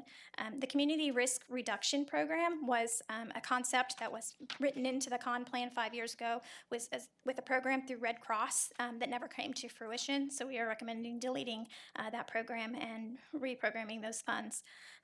We are proposing to decrease the public improvements to the parks. As you know, we have limited number of parks in the CDBG eligible areas. We are also proposing to decrease the Boys and Girls Club and YMCA on their program side, Perpetual Help Home on the program, Food Bank, MVISD Kids Connection, and then the Salvation Army Homeless Shelter project will be deleted. So the increases in the con plan would be for demolition, transit shelters and sidewalk public improvements, utility assistance through Community Action Committee, Gulf Bend Wellness Service, Salvation Army Life Skills Program Classroom, Faith Family, Salvation Army, and Midcoast Service eviction prevention programs that each of those entities have done eviction prevention throughout the 5 years. CASA volunteer training, Community Action Agency and Victoria Senior Center Meals on Wheels, Boys and Girls Club Youth Center for the facility, YMCA for the facility, Perpetual Help Home for their facility, and then Midcoast Family Services, shelter expansion, and then a small amount for program administration. So the next step will, of course, if council's okay with all of these recommendations, we will finish finalizing our annual action plan as well as all these amendments and open a public comment period from July 5th through August 6th. And then we will be requesting final approval on these plans from council at the August 6th meeting. We have to submit our plans to HUD in order for them to have a time to review and approve them before we can make these dollars available after October 1st. Julie, I have a question. In the slide that you had a while ago, you said that the Public Service Agency's funding is not recommended. You said all three of these were not recommended. On our printout, it has that there is 0, but you had the Wellness Community Program Service for $14,900 as that one. Just go back forward. The other one. Sorry. Go the other way. You see prior year award, 14,900. Oh, no, yeah, it's not requested, and then this one has 14,900. So last year, those agencies didn't request any public service agency funds, but we did fund and they did request and they were funded last year. But this year we are not requesting, or we are not recommending to fund them. Okay, so that last column on this printout, this slide's not on there, so that's why I was confused. Okay. Wilgum, I'm just curious, what do you think is the reason that people don't take advantage of that mortgage assistance program? Well, you have to have, part of it is through the banks, and so we saw a decrease in 2017, and I think it's completely attributed to Harvey. We are seeing our request levels come back up and level out, but it's difficult to both meet the income requirements but also qualify for a mortgage. So it's for low-income individuals. So, you have to be below the median income for, and there's a sliding scale based on how many people are in your household. But then you also have to, qualify and be able to have a mortgage. So it's kind of, you can qualify at a certain level, but you need a lower priced home, perhaps, is that? I mean, generally, yes, we are looking at affordable homes, but you have to meet income, minimum income requirements to qualify for a mortgage, but then to qualify for the program through HUD and CDBG guidelines, you have to be below a certain income level. And so there's just a real sweet spot where those two overlap. Do y'all use the government poverty guidelines? Yes, yes. Okay, so The those federal are, yeah. income determinations, yes. How does the public know that that's available? Is do realtors know about it? Do banks know about it? Yes, we advertise to the banks and the mortgage brokers in town.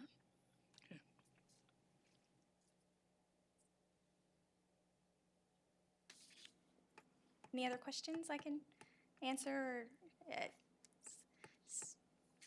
like general consensus on the proposed funding?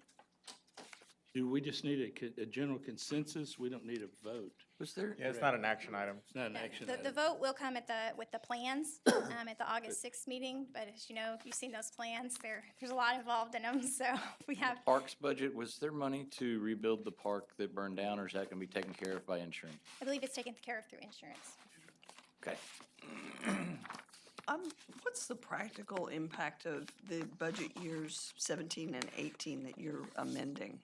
Does that money actually flow, or did it flow? Or that doesn't, that's kind of odd to amend a budget that's 2 years ago.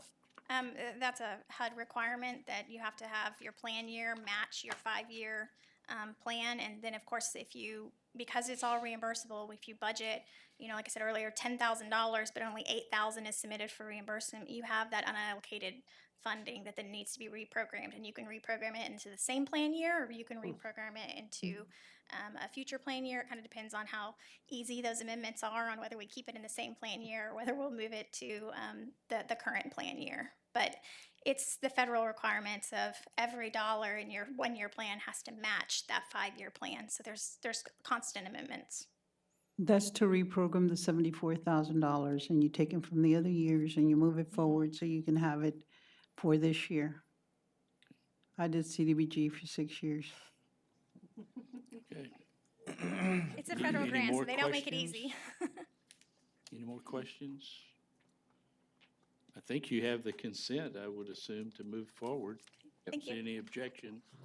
So we'll look forward to the final product. So I think now we're going to kind of move out of our formal meeting into our work session. Item G.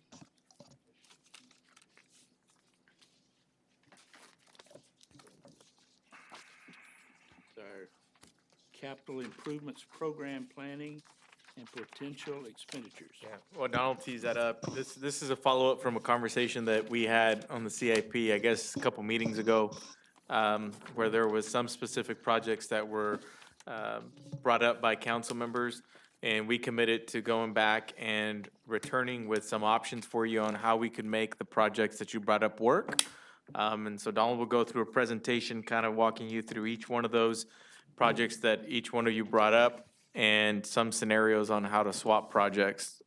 Ultimately, though, I could tell you that obviously a big priority for us is trying to finalize the projects that'll be included in the budget for next year. As you know, we start budget workshops next week, so we're right in the middle of that. And so if we could focus priority on at least the next couple of years, maybe, that'd be great for us. Absolutely.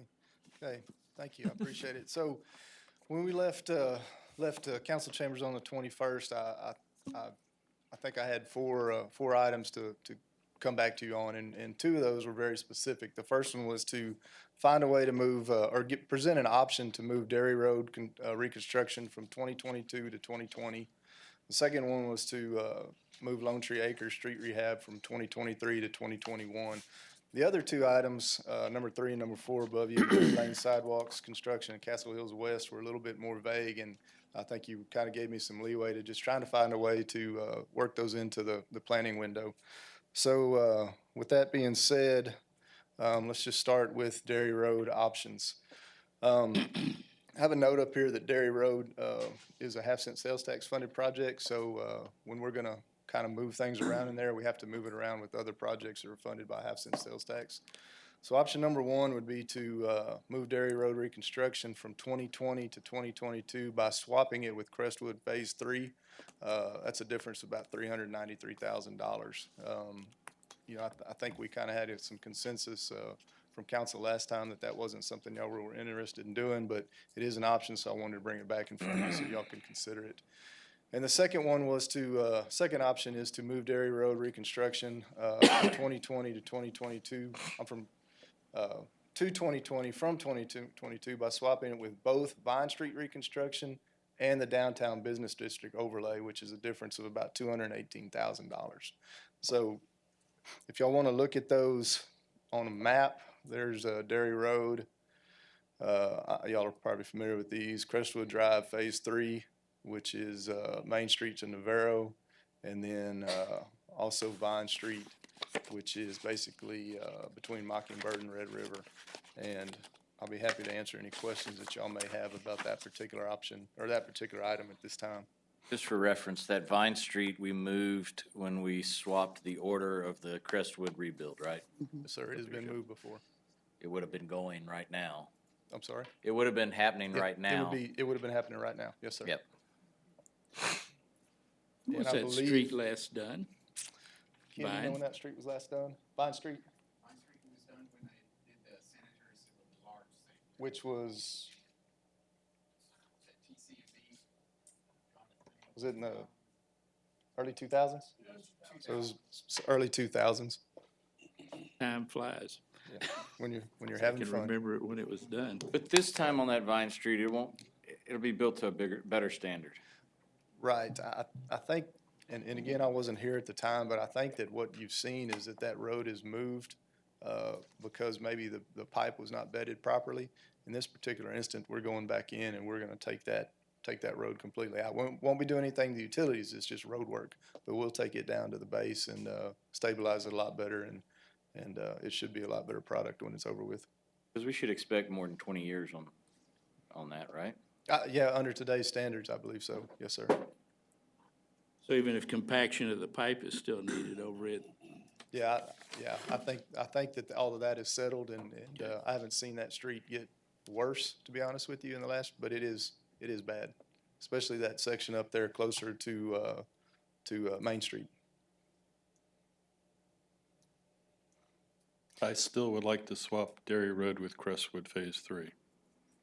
And I know people say, well, they want to finish Crestwood. Well, Dairy Road was done before Crestwood is even thought of being done, and it was never done all the way. Like I said, there are kids that walk down there. We had this discussion last time. There's also a water main under there, isn't there? A main Dairy water main? Road. Dairy Road does not have any, it may have a water main under it, but I believe if there is, it's in good condition. We have not included in this project. what is that Dairy Road improvement can include sidewalk? Yes, sir.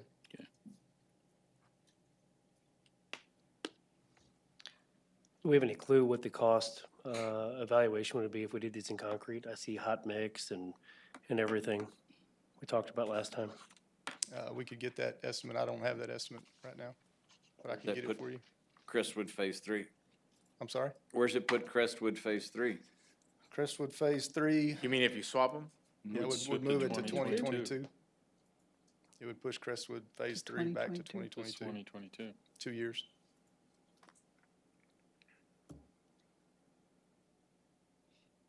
Crestwood is a major thoroughfare. I don't think Dairy Road is right now. Well, it is because you can't drive down it. I mean, there's no way to drive down it. Well, it's also connected to John Stockbauer, which is a nice quality road. It's not very far away from it. It runs between Salem and Well, the frontage road. It does, but I mean, you can get, if you don't want to drive on Dairy and you're coming out the back way of Castle Hills, you can get over to Stockbauer. Donald, can you pull up the slide with the Dairy Road map? Does that even include the part of Dairy Road that you're interested in? Yeah. Okay. I mean, the Dairy Road across the bridge is brand new, and it's been it's not brand new, it's been there for a few years. Yeah, we went up to the bridge on that reconstruction. Right. The bridge is fine. That's the money we had. The bridge is fine. And that's where the hotels were, kind of where it connected right there. And they built a big, Got it. they made the sewer bigger, right, didn't they? I think so. Right, that's correct. It's a big contrast.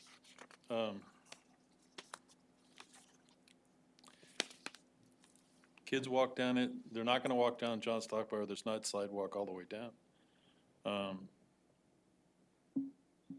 I see people want sidewalks on here, well, this is sidewalks for kids.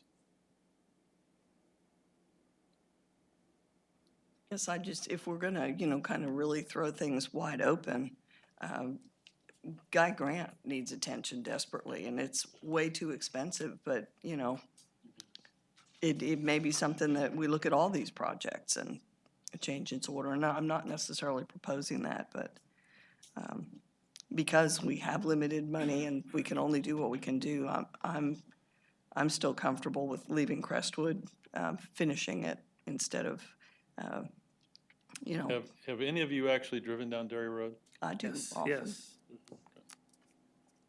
And you've driven down Crestwood? Mhm. And you think Crestwood needs to be done before Dairy Road? There's always it does. traffic on Crestwood, and when I'm on Dairy Well, Road, I very have few it to people will go myself. down Dairy Road because it's so bad.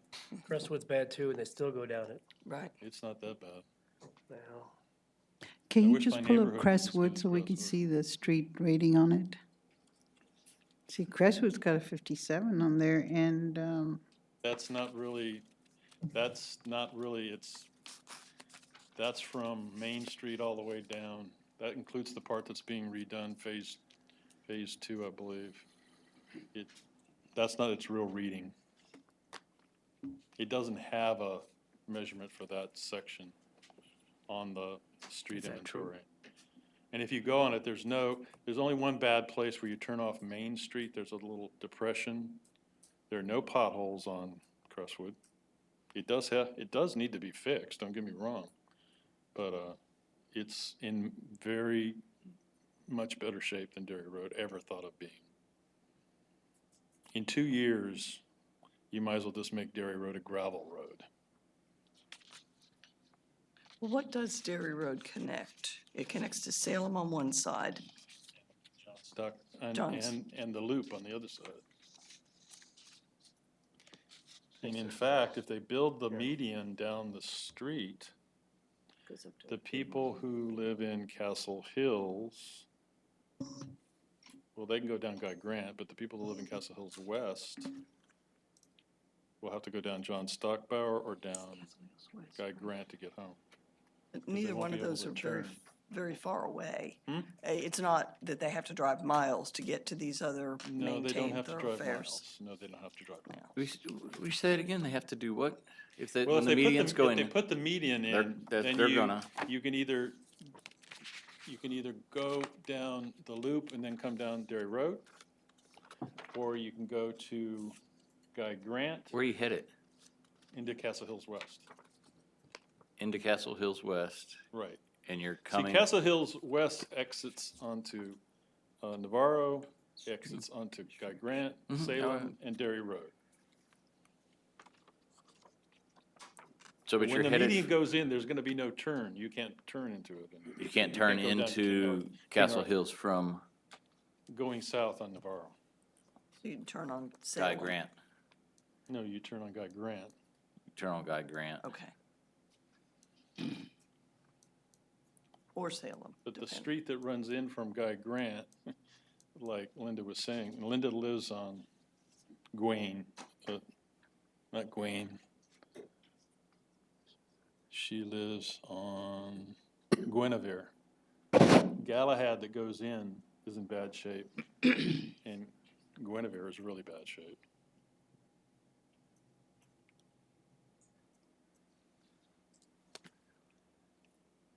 The only public comment I've gotten on Dairy Road was, my car washed up there, and the guy that runs that car wash was asking me, when are you gonna fix Dairy Road? So evidently some of his customers or him or whomever go down Dairy Road. Is that one of those, isn't the really bad part of Dairy Road the connection to Salem? It's worse the closer you get to Salem. It's yes, ma'am. worse the closer, and That's the worst part. They put a patch there, a little bit of a patch. We recently patched the intersection like the mayor requested. to me, it's a side road. And as opposed to Yeah. Crestwood. I can make a recommendation that we just keep it the same. No option one or no option two. I'm with you on that. Finish up Crestwood. Gotta finish Crestwood. And mine's based on traffic. Just traffic capacity and what it's doing in the city and how it's used. I'm sensitive to Dairy Road, however, I'm all for leaving Crestwood where it is. I would like to complete that whole phase. Why is there a 2-year jump in the projects? Like it's either 2020 or That's when we can make the 2022. funding, that's when we can make the funding available. It's gotta be something, you have to swap something big enough to cover the cost. Gotcha, And so that's where the swap is. gotcha. The reason I bring it up is because I think Crestwood would last to 2022. Dairy Road won't last to 2022. And yes, maybe there is more traffic on Crestwood. There would be more traffic if Dairy Road was fixed. A lot of people won't go down it anymore.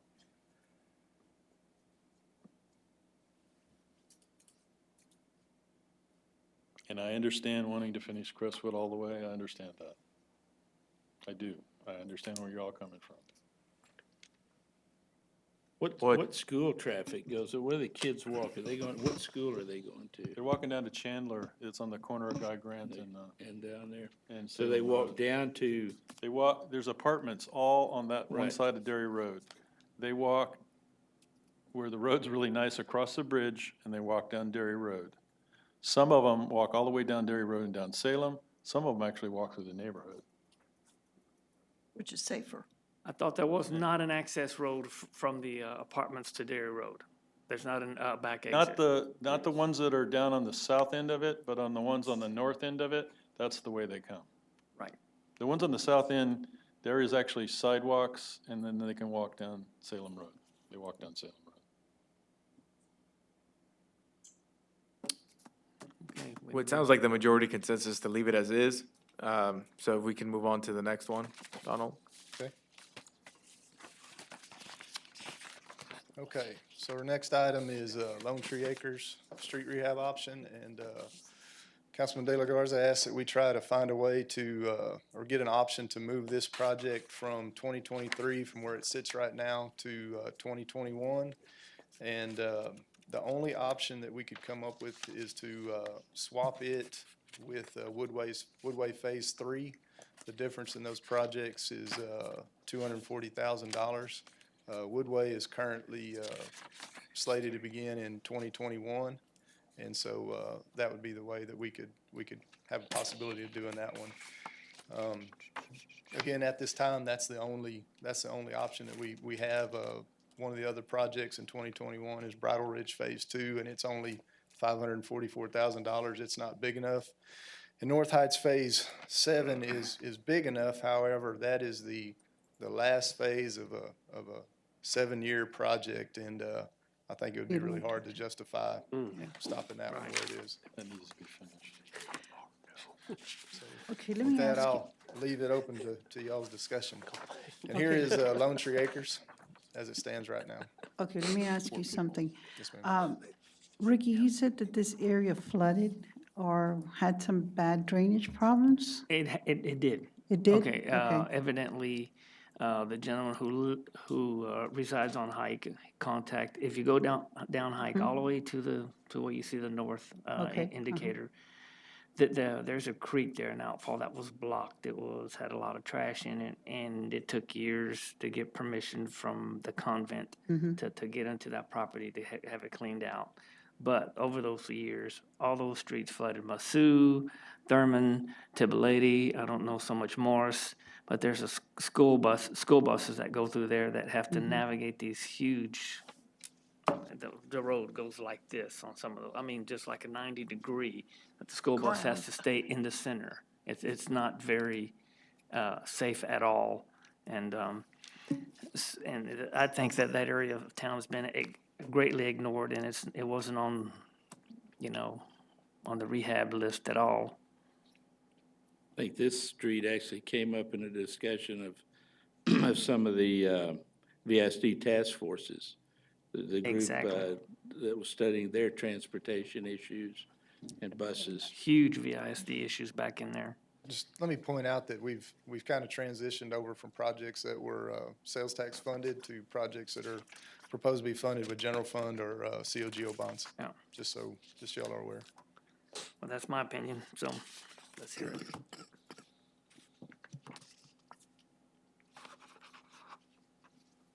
And because this recommendation is 2 fiscal years away, it could always be further discussed next year. I could tell you that from my standpoint, and we could talk about it more next week, I suppose, but I do want to go through a more comprehensive analysis of the conditions of our streets so that we can be better informed when we have these conversations moving forward. So this could be something that could be part of that in the following. Can we just go all together on a bus and go riding? And go round and round? This isn't what I Yes. I mean, how else are we gonna know what streets are really, really bad? So we did on VSD task forces. Well, pictures and graphs would be nice. Yeah, that's true. Hey, people give a different perspective on it.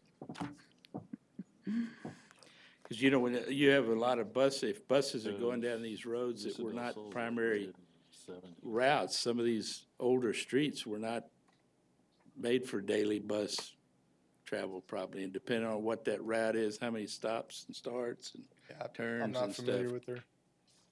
Probably weren't made for That right? garbage trucks either. Well, or any large truck. So it is a problem. Right. It is a problem. What I But had, then you have a garbage truck and a bus, and it just Yeah, makes it they worse. won't be able to cross. Anyway, But yeah, that is an area that we need to address pretty soon. Maybe next year then. Let's put it Maybe you on want to the- leave it to 21, that's fine.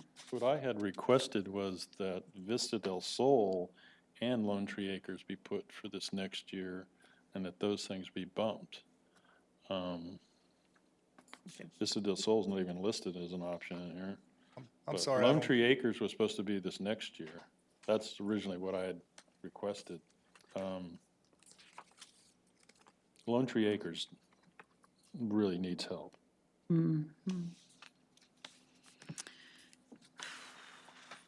All right, consensus. going. We need consensus. I think it's consensus, everyone seems to want to Yeah, is there, focus on Lone Tree Acres.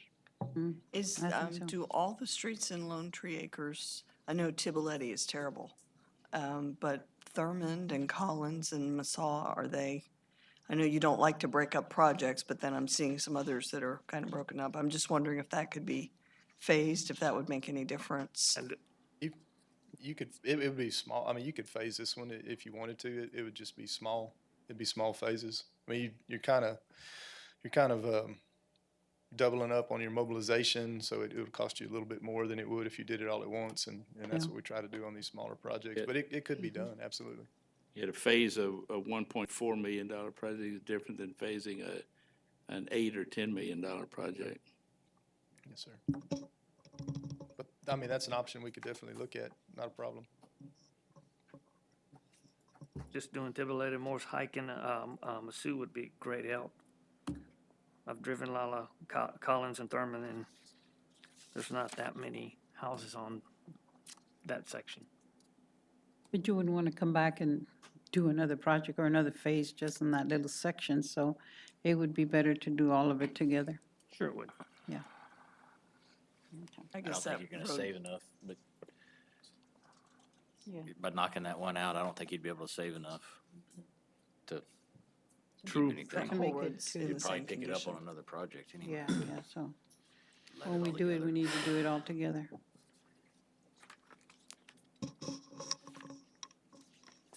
2020, 21. Is there any way we can move it to 2020? Have a consensus here, let's go. I wasn't instructed to look at 2020, but I can do that if you want me to look at 2020. But that's not the instruction I was given.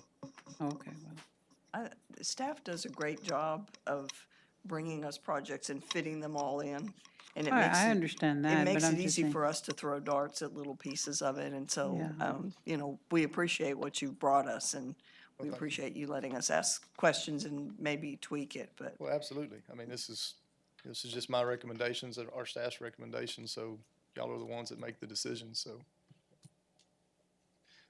So I'm not sure if I have a full consensus yet, but, or at least partial consensus. Well, I think that, correct me if I'm wrong, I think everyone would like to see Lone Tree Acres. Yeah, Correct. and we can commit, Correct. and we can commit to keeping it at the forefront next year. Again, next year's conversation might be completely different, just in general, if we have different information, et cetera, so. All right, well, let's do well, there that. are some really bad streets in Woodway that we're just kicking down the road Yeah, that we also created. that we created. We'll be hearing on that too. I mean, they both need to be fixed.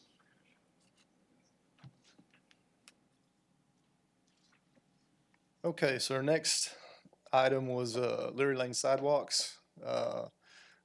Really, the only option we have here was to try to bring Leary Lane into 2020.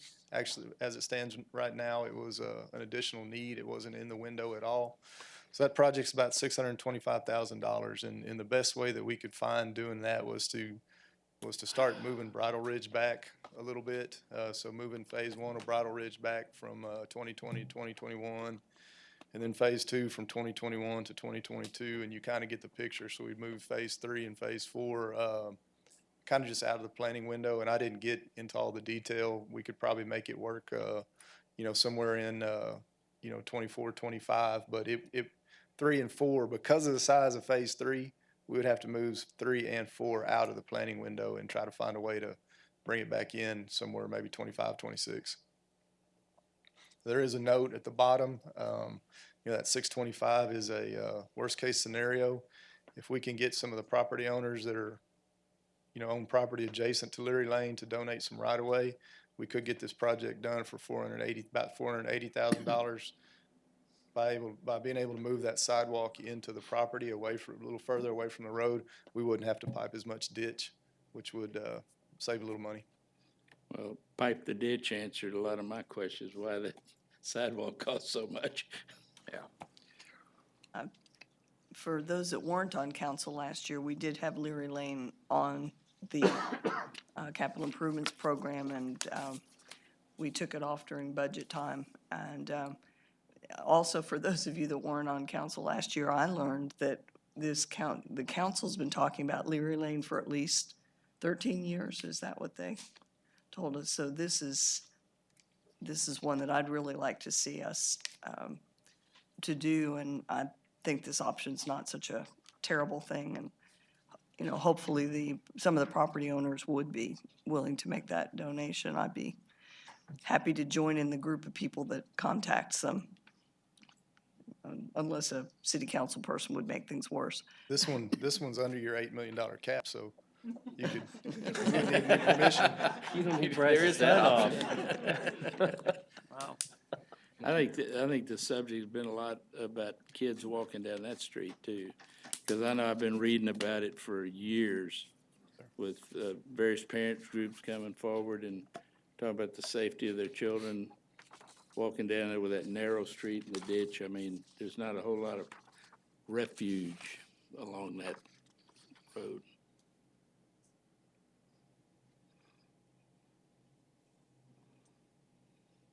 So is a consensus that if we can be moved to start working in that direction? I like that. Or at least working on getting those right-of-ways, if you Exactly. can. That's what I think. Tremendous safety issue. Did we ever have any discussion, is VSD gonna help with the sidewalk on their property? I think we did talk about us not building it and having them partner with us in the construction if they wanted to. And then we took Leary Lane back off, so I'm not sure we've had You're conversations talking about recently. building off of No, they don't have a VSD sidewalk on their project. they don't have They don't have a sidewalk on their sidewalk on property. their property. Yeah, I think No. this 625, Ken, correct me if I'm wrong, I think it takes it up to VISD's property, is that correct? It takes it all the way through. Takes it to Dean Cook, I'm sorry. So if that was an option y'all wanted to consider, there would be a small piece that we could take off of that as well. So it just takes it to Dean Cook, it doesn't take it all the way to Stockbar? No, it takes it from Stockbar to Dean Cook. But the school is that, if you look at the map that you provided, the school's kind of that last tract, isn't it? Yes, it's the school's right there adjacent to Dean Cook Drive. I think it's worth an ask. Ew. I can initiate that conversation with the superintendent. Yeah. Keep it at our level for now. Work something out. I mean, we could do the plans and bid it as one and let Yep. them Reimburse. participate, because it would be less expensive for them if it was part of our Partnership. project. Sure. That they wouldn't have to go through all the other things, so that I'm comfortable with city I agree. manager having that discussion. Okay. Okay, so we get through those maps. Okay, so here comes the one that's a little bit more complicated. Castle Hills West Street rehab options. So option number one that we have, and I want to point out that Castle Hills West is a big project. Total is about $5.8 million. So option one would be to include this phase one, break it into two phases, include phase one in FY 2020 by removing Woodway phase one, Woodway phase two, and Bridle Ridge phase one. And when I say remove it, I mean it's going to be pushed back. And so you would then include Castle Hills West phase two in FY 2021 by removing Woodway phase three, Bridle Ridge phase two, and then you would also have to move a small amount of seal coat, which would include Waterstone, Riata, and Silverado. And those are maintenance, and those are what's keeping us from getting into the trouble we're in right now. And That's so right. I do see a distinction there as we talk about rebuilding versus trying to save what we've got. So I don't want you to think that, over those 2 years, you're gonna have $510,000, because, I said up there, you'll see a number, $510,919, but in year two, you've got a negative 496, so you really only come back with about a $14,000 net increase over those 2 years. Mr. Reese, Yes, sir. we just moved Bridle Ridge Phase One out of that discussion. Yeah, I'm sorry, yes, you're absolutely right, so, and I should have, So we need to move Leary Lane out so that we can accomplish that? I don't know that we can do, I don't know that we can do more than one of these, I don't know that we can do more than one of these options, items, is what I'm saying. I'm bringing some options to you for each one of them. Yeah. If y'all tell me to do something. They're with- intertwined, is what If I'm y'all tell trying me to to do point something out. that's gonna intertwine them, I'm gonna have to do a little bit more, get a little bit more creative. I think if we just give the general consensus, you're gonna have to come back anyway with final recommendation. Talk to us about this option two. So option two, would be basically to break Castle Hills West into 3 phases, include Phase 1 in 2024, and include Phase 2 in 2025, and then Phase 3 in 2026. And the way we'd accomplish that would be by taking Crestwood South, which is currently set for 2025. It's not in the planning window, but we do have it on our radar, and breaking Phase 1 into 2 phases.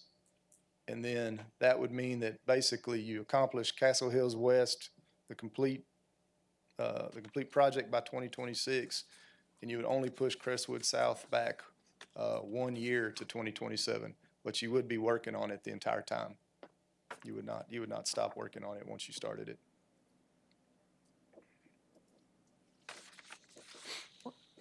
What is Crestwood South? Now, can you explain There you go. Crestwood South? See if I can find it real quick. Because I thought it ran east and west. It's that neighborhood. It's a neighborhood. Oh, it's in Yeah, I'm neighborhood. sorry, it's a neighborhood. It's a subdivision. There you go. Okay. I don't see a problem with that. Where's the options again? I didn't see those on there.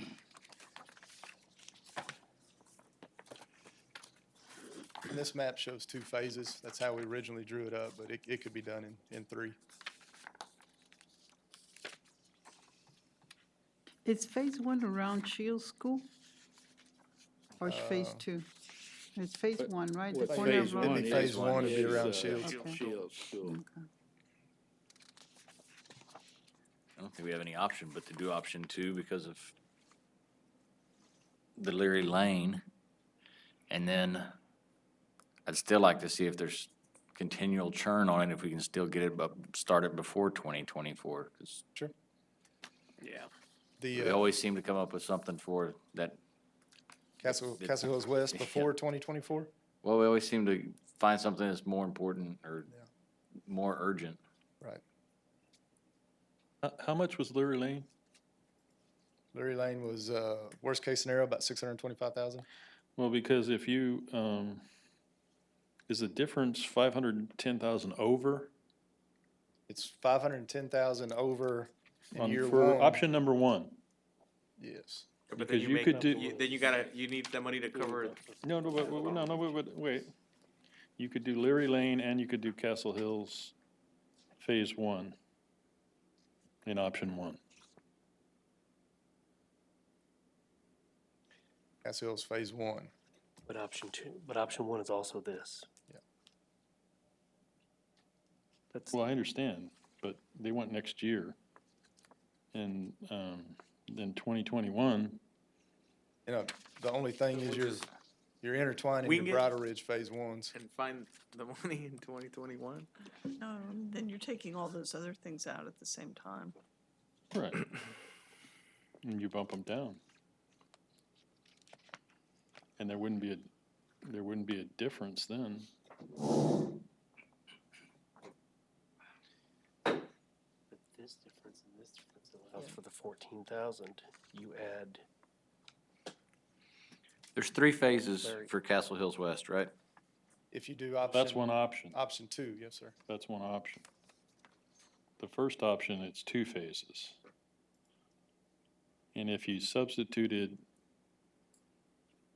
you'd have 510,000, which is about how much to do Leary Lane. Then you'd move those down. Then you'd have to rework 2021. You're right, except that we've already been instructed to move Leary Lane, which moves out Bridle Ridge 1 in the previous one. So Well, you've got, well, I understand that, but you got 510,000, and you're telling me it's between 400,000 and 500,000. yeah, but So you got Leary Lane covered. but I don't have all of Leary Lane covered. Unless, You actually don't have 510,000. yeah, That number's not, Well, it could be 100,000 off, but then there's 500,000 short on the next year. go back to your Woodway, your Castle Hills West and Woodway thing. the option page, yes, sir. So that Bridle Ridge Phase 1, $859,000, Would be Leary. that's not there anymore, right? Right. You But the actually add 510 is still there. No, you've got Leary Lane there at 625. 625. So Right. that the difference is 300 and so No, it'd be on more than instead of that. 500. No, it'd be more than It'd that. be more than that. It'd be 800. Right. But then you've taken out phase 2 of the next year and put phase 1 in there. It could be massaged. I can bring you some numbers back, but I don't know that what you're trying to do is gonna work. What I'm trying to do is get Castle Hills West in there. It keeps getting pushed off and pushed off and pushed off. It was neglected to begin with, and now it's being pushed off to 2024, 25. I'm just trying to get it in there. Sure. Its rating is a lot lower than Woodway's or Bridle Ridge's. And I understand it's a big development, but that's why you cut it into phases. I have to bring up my people in Tanglewood, and the only reason they're Same not way. part of this discussion is because we're waiting for bond capacity Right. for water and wastewater. Right. Otherwise, I'd be saying, You'd be let's- saying the same let's thing. put them in there instead. And I would be for it. Instead of Well, Castle- obviously, This doesn't need utilities. yeah, well, obviously, we're working with a very finite amount of money. And so it's obviously very difficult decisions the council has to make in prioritizing projects. We'd love as staff to be able to meet all of the needs that our community has and that even are special interest to all of you, but obviously we can't do that. It would help us to get feedback from everybody so that we can proceed forward. Again, our preference isn't to continue to delay finalizing these projects. I mean, we'd be happy to come back with more information if that's what you like, but we need some direction. And we need some My suggestion is feedback and find some way to consensus. keep Castle Hills West in there, get it fixed, even if it has to push back Bridle Ridge Phase 1. We gotta start earlier on Castle Hills. There's too many complaints. We gotta move. Just so everybody is on the same page, it's not just pushing back Bridle Ridge Phase 1, you're pushing back, Phase 2 pushes back Woodway Phase 3, Bridle Ridge Phase 2, and then some maintenance on those seal coat streets. And it's So, pushing them back to you don't have dates in there. It's I so cannot tell that you. Yeah, and basically- realistically, we'd have to revisit Yeah, everything, a couple years out and further. So that what happened to Castle Hills is exactly what we're proposing to do to Woodway and Bridle Ridge. It was in the schedule and got dropped, essentially, yes, ma'am. and that's what Well, we'd be that's doing not to true. those. It got put in the schedule because we messed up the roads. And it's not, the roads in Woodway and in Bridle Ridge are not as bad as Castle Hills West. Don't get me wrong, they need to be fixed, and especially one part of Woodway. In fact, it's Phase 3 of Woodway that really needs it. Phase 1 and Phase 2 is not that bad. Bridle Ridge is worse than Woodway in a lot of places. And you're gonna kick Bridle Ridge off because you wanna do Leary Lane. So I'm just saying, Castle Hills West needs to be done. I think that the seal coat projects are something, though, that I would take issue with in this proposal. Well, that's in the And second year. And we can talk about the second year when we get to the second year. Let's just talk about 2020, and so that they can take care of 2020. Yeah, but that's bad planning. Right. That's short-sighted. Yeah, we talk about lack of planning, that's bad planning. We'll get to it when we get to it. What's bad planning is that Castle Hills West got dropped to begin with. Correct. So we're here right now, so let's not compound a bad problem by another bad problem. I don't want to end up in 2021 with not having funds to go do Phase 2.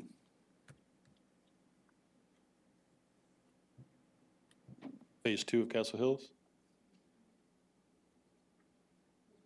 Short already as it seems.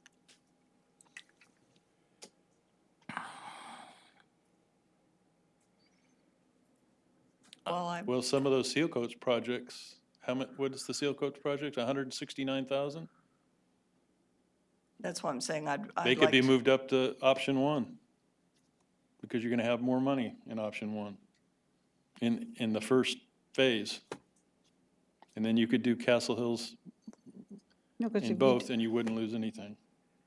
if you do Castle Hills West Phase 1 and Leary Lane, you're gonna be short $114,713, so you're not gonna have anything left over, and then you're short in Phase 2?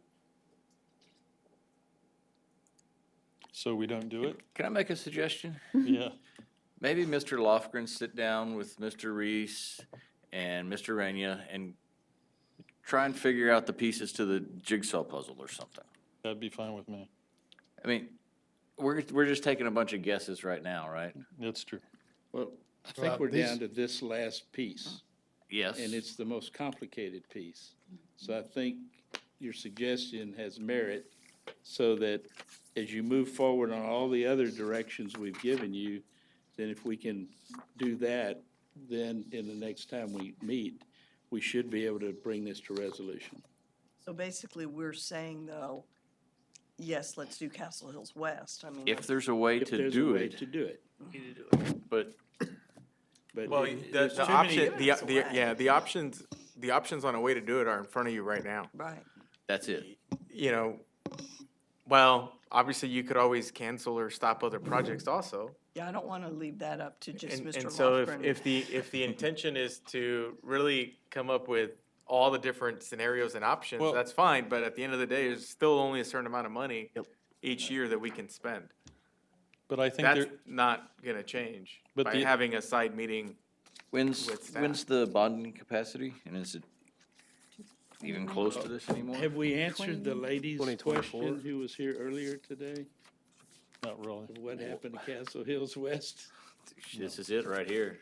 I mean, And Yeah. I The mean, other I thing don't, I don't know what happened to it for myself. I like Mr. Bachneit's proposal This because same discussion is what happened to Castle Hills West every time, because something always, the Bumps it up. jigsaw puzzle pieces don't always fit just right. Well, I'm not adverse to, and I do understand fully that we're still dealing with the same amount of money. If it can't be done in the same amount of money, then it can't be done. But I don't think that we can sit here as this group, because we're just not all privy to the nuts and bolts of it. So if we're talking about a 1-week discussion, with that, because we're gonna get into budget hearings next week, correct?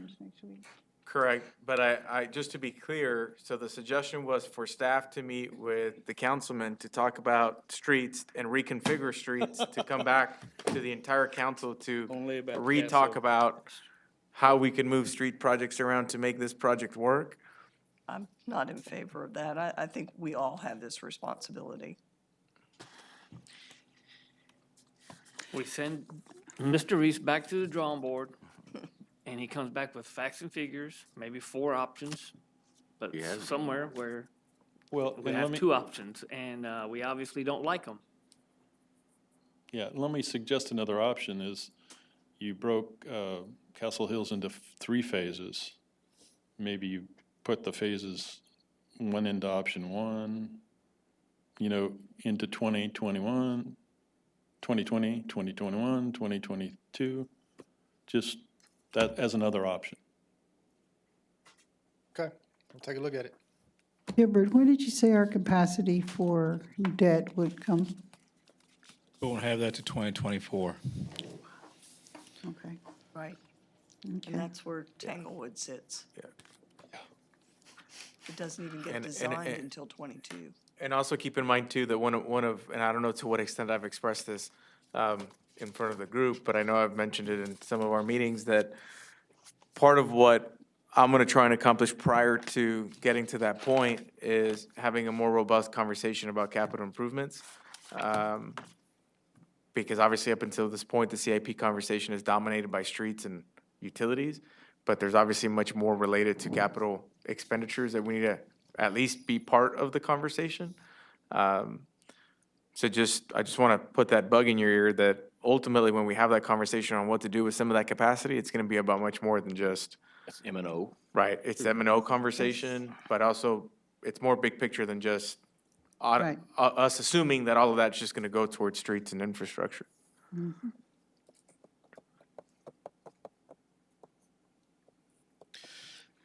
So So what do we end up deciding on? Are we gonna sit down with Councilman Lofgren, or are we as staff gonna just try and come up with some Let more? Donald come up with some options, and at the next meeting, we can decide. Sure.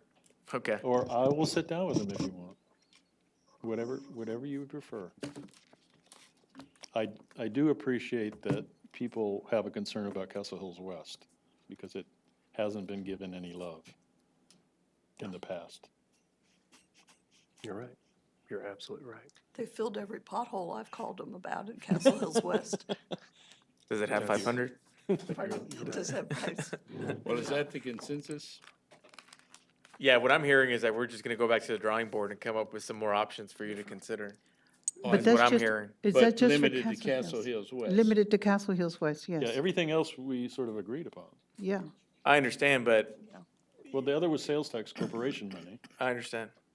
and I think And there's that's- consensus on Leary Lane.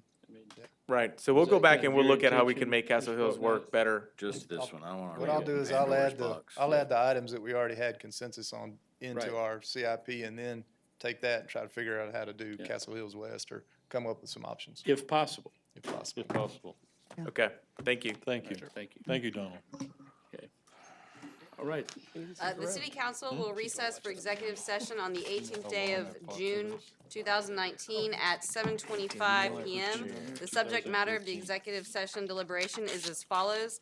Texas Government Code 551087 to discuss or deliberate the offer of a financial or other incentive to a business prospect that the city council seeks to have, locate, stay, or expand in or near the territory of the city of Victoria, and with which the city of Victoria is conducting economic development negotiations.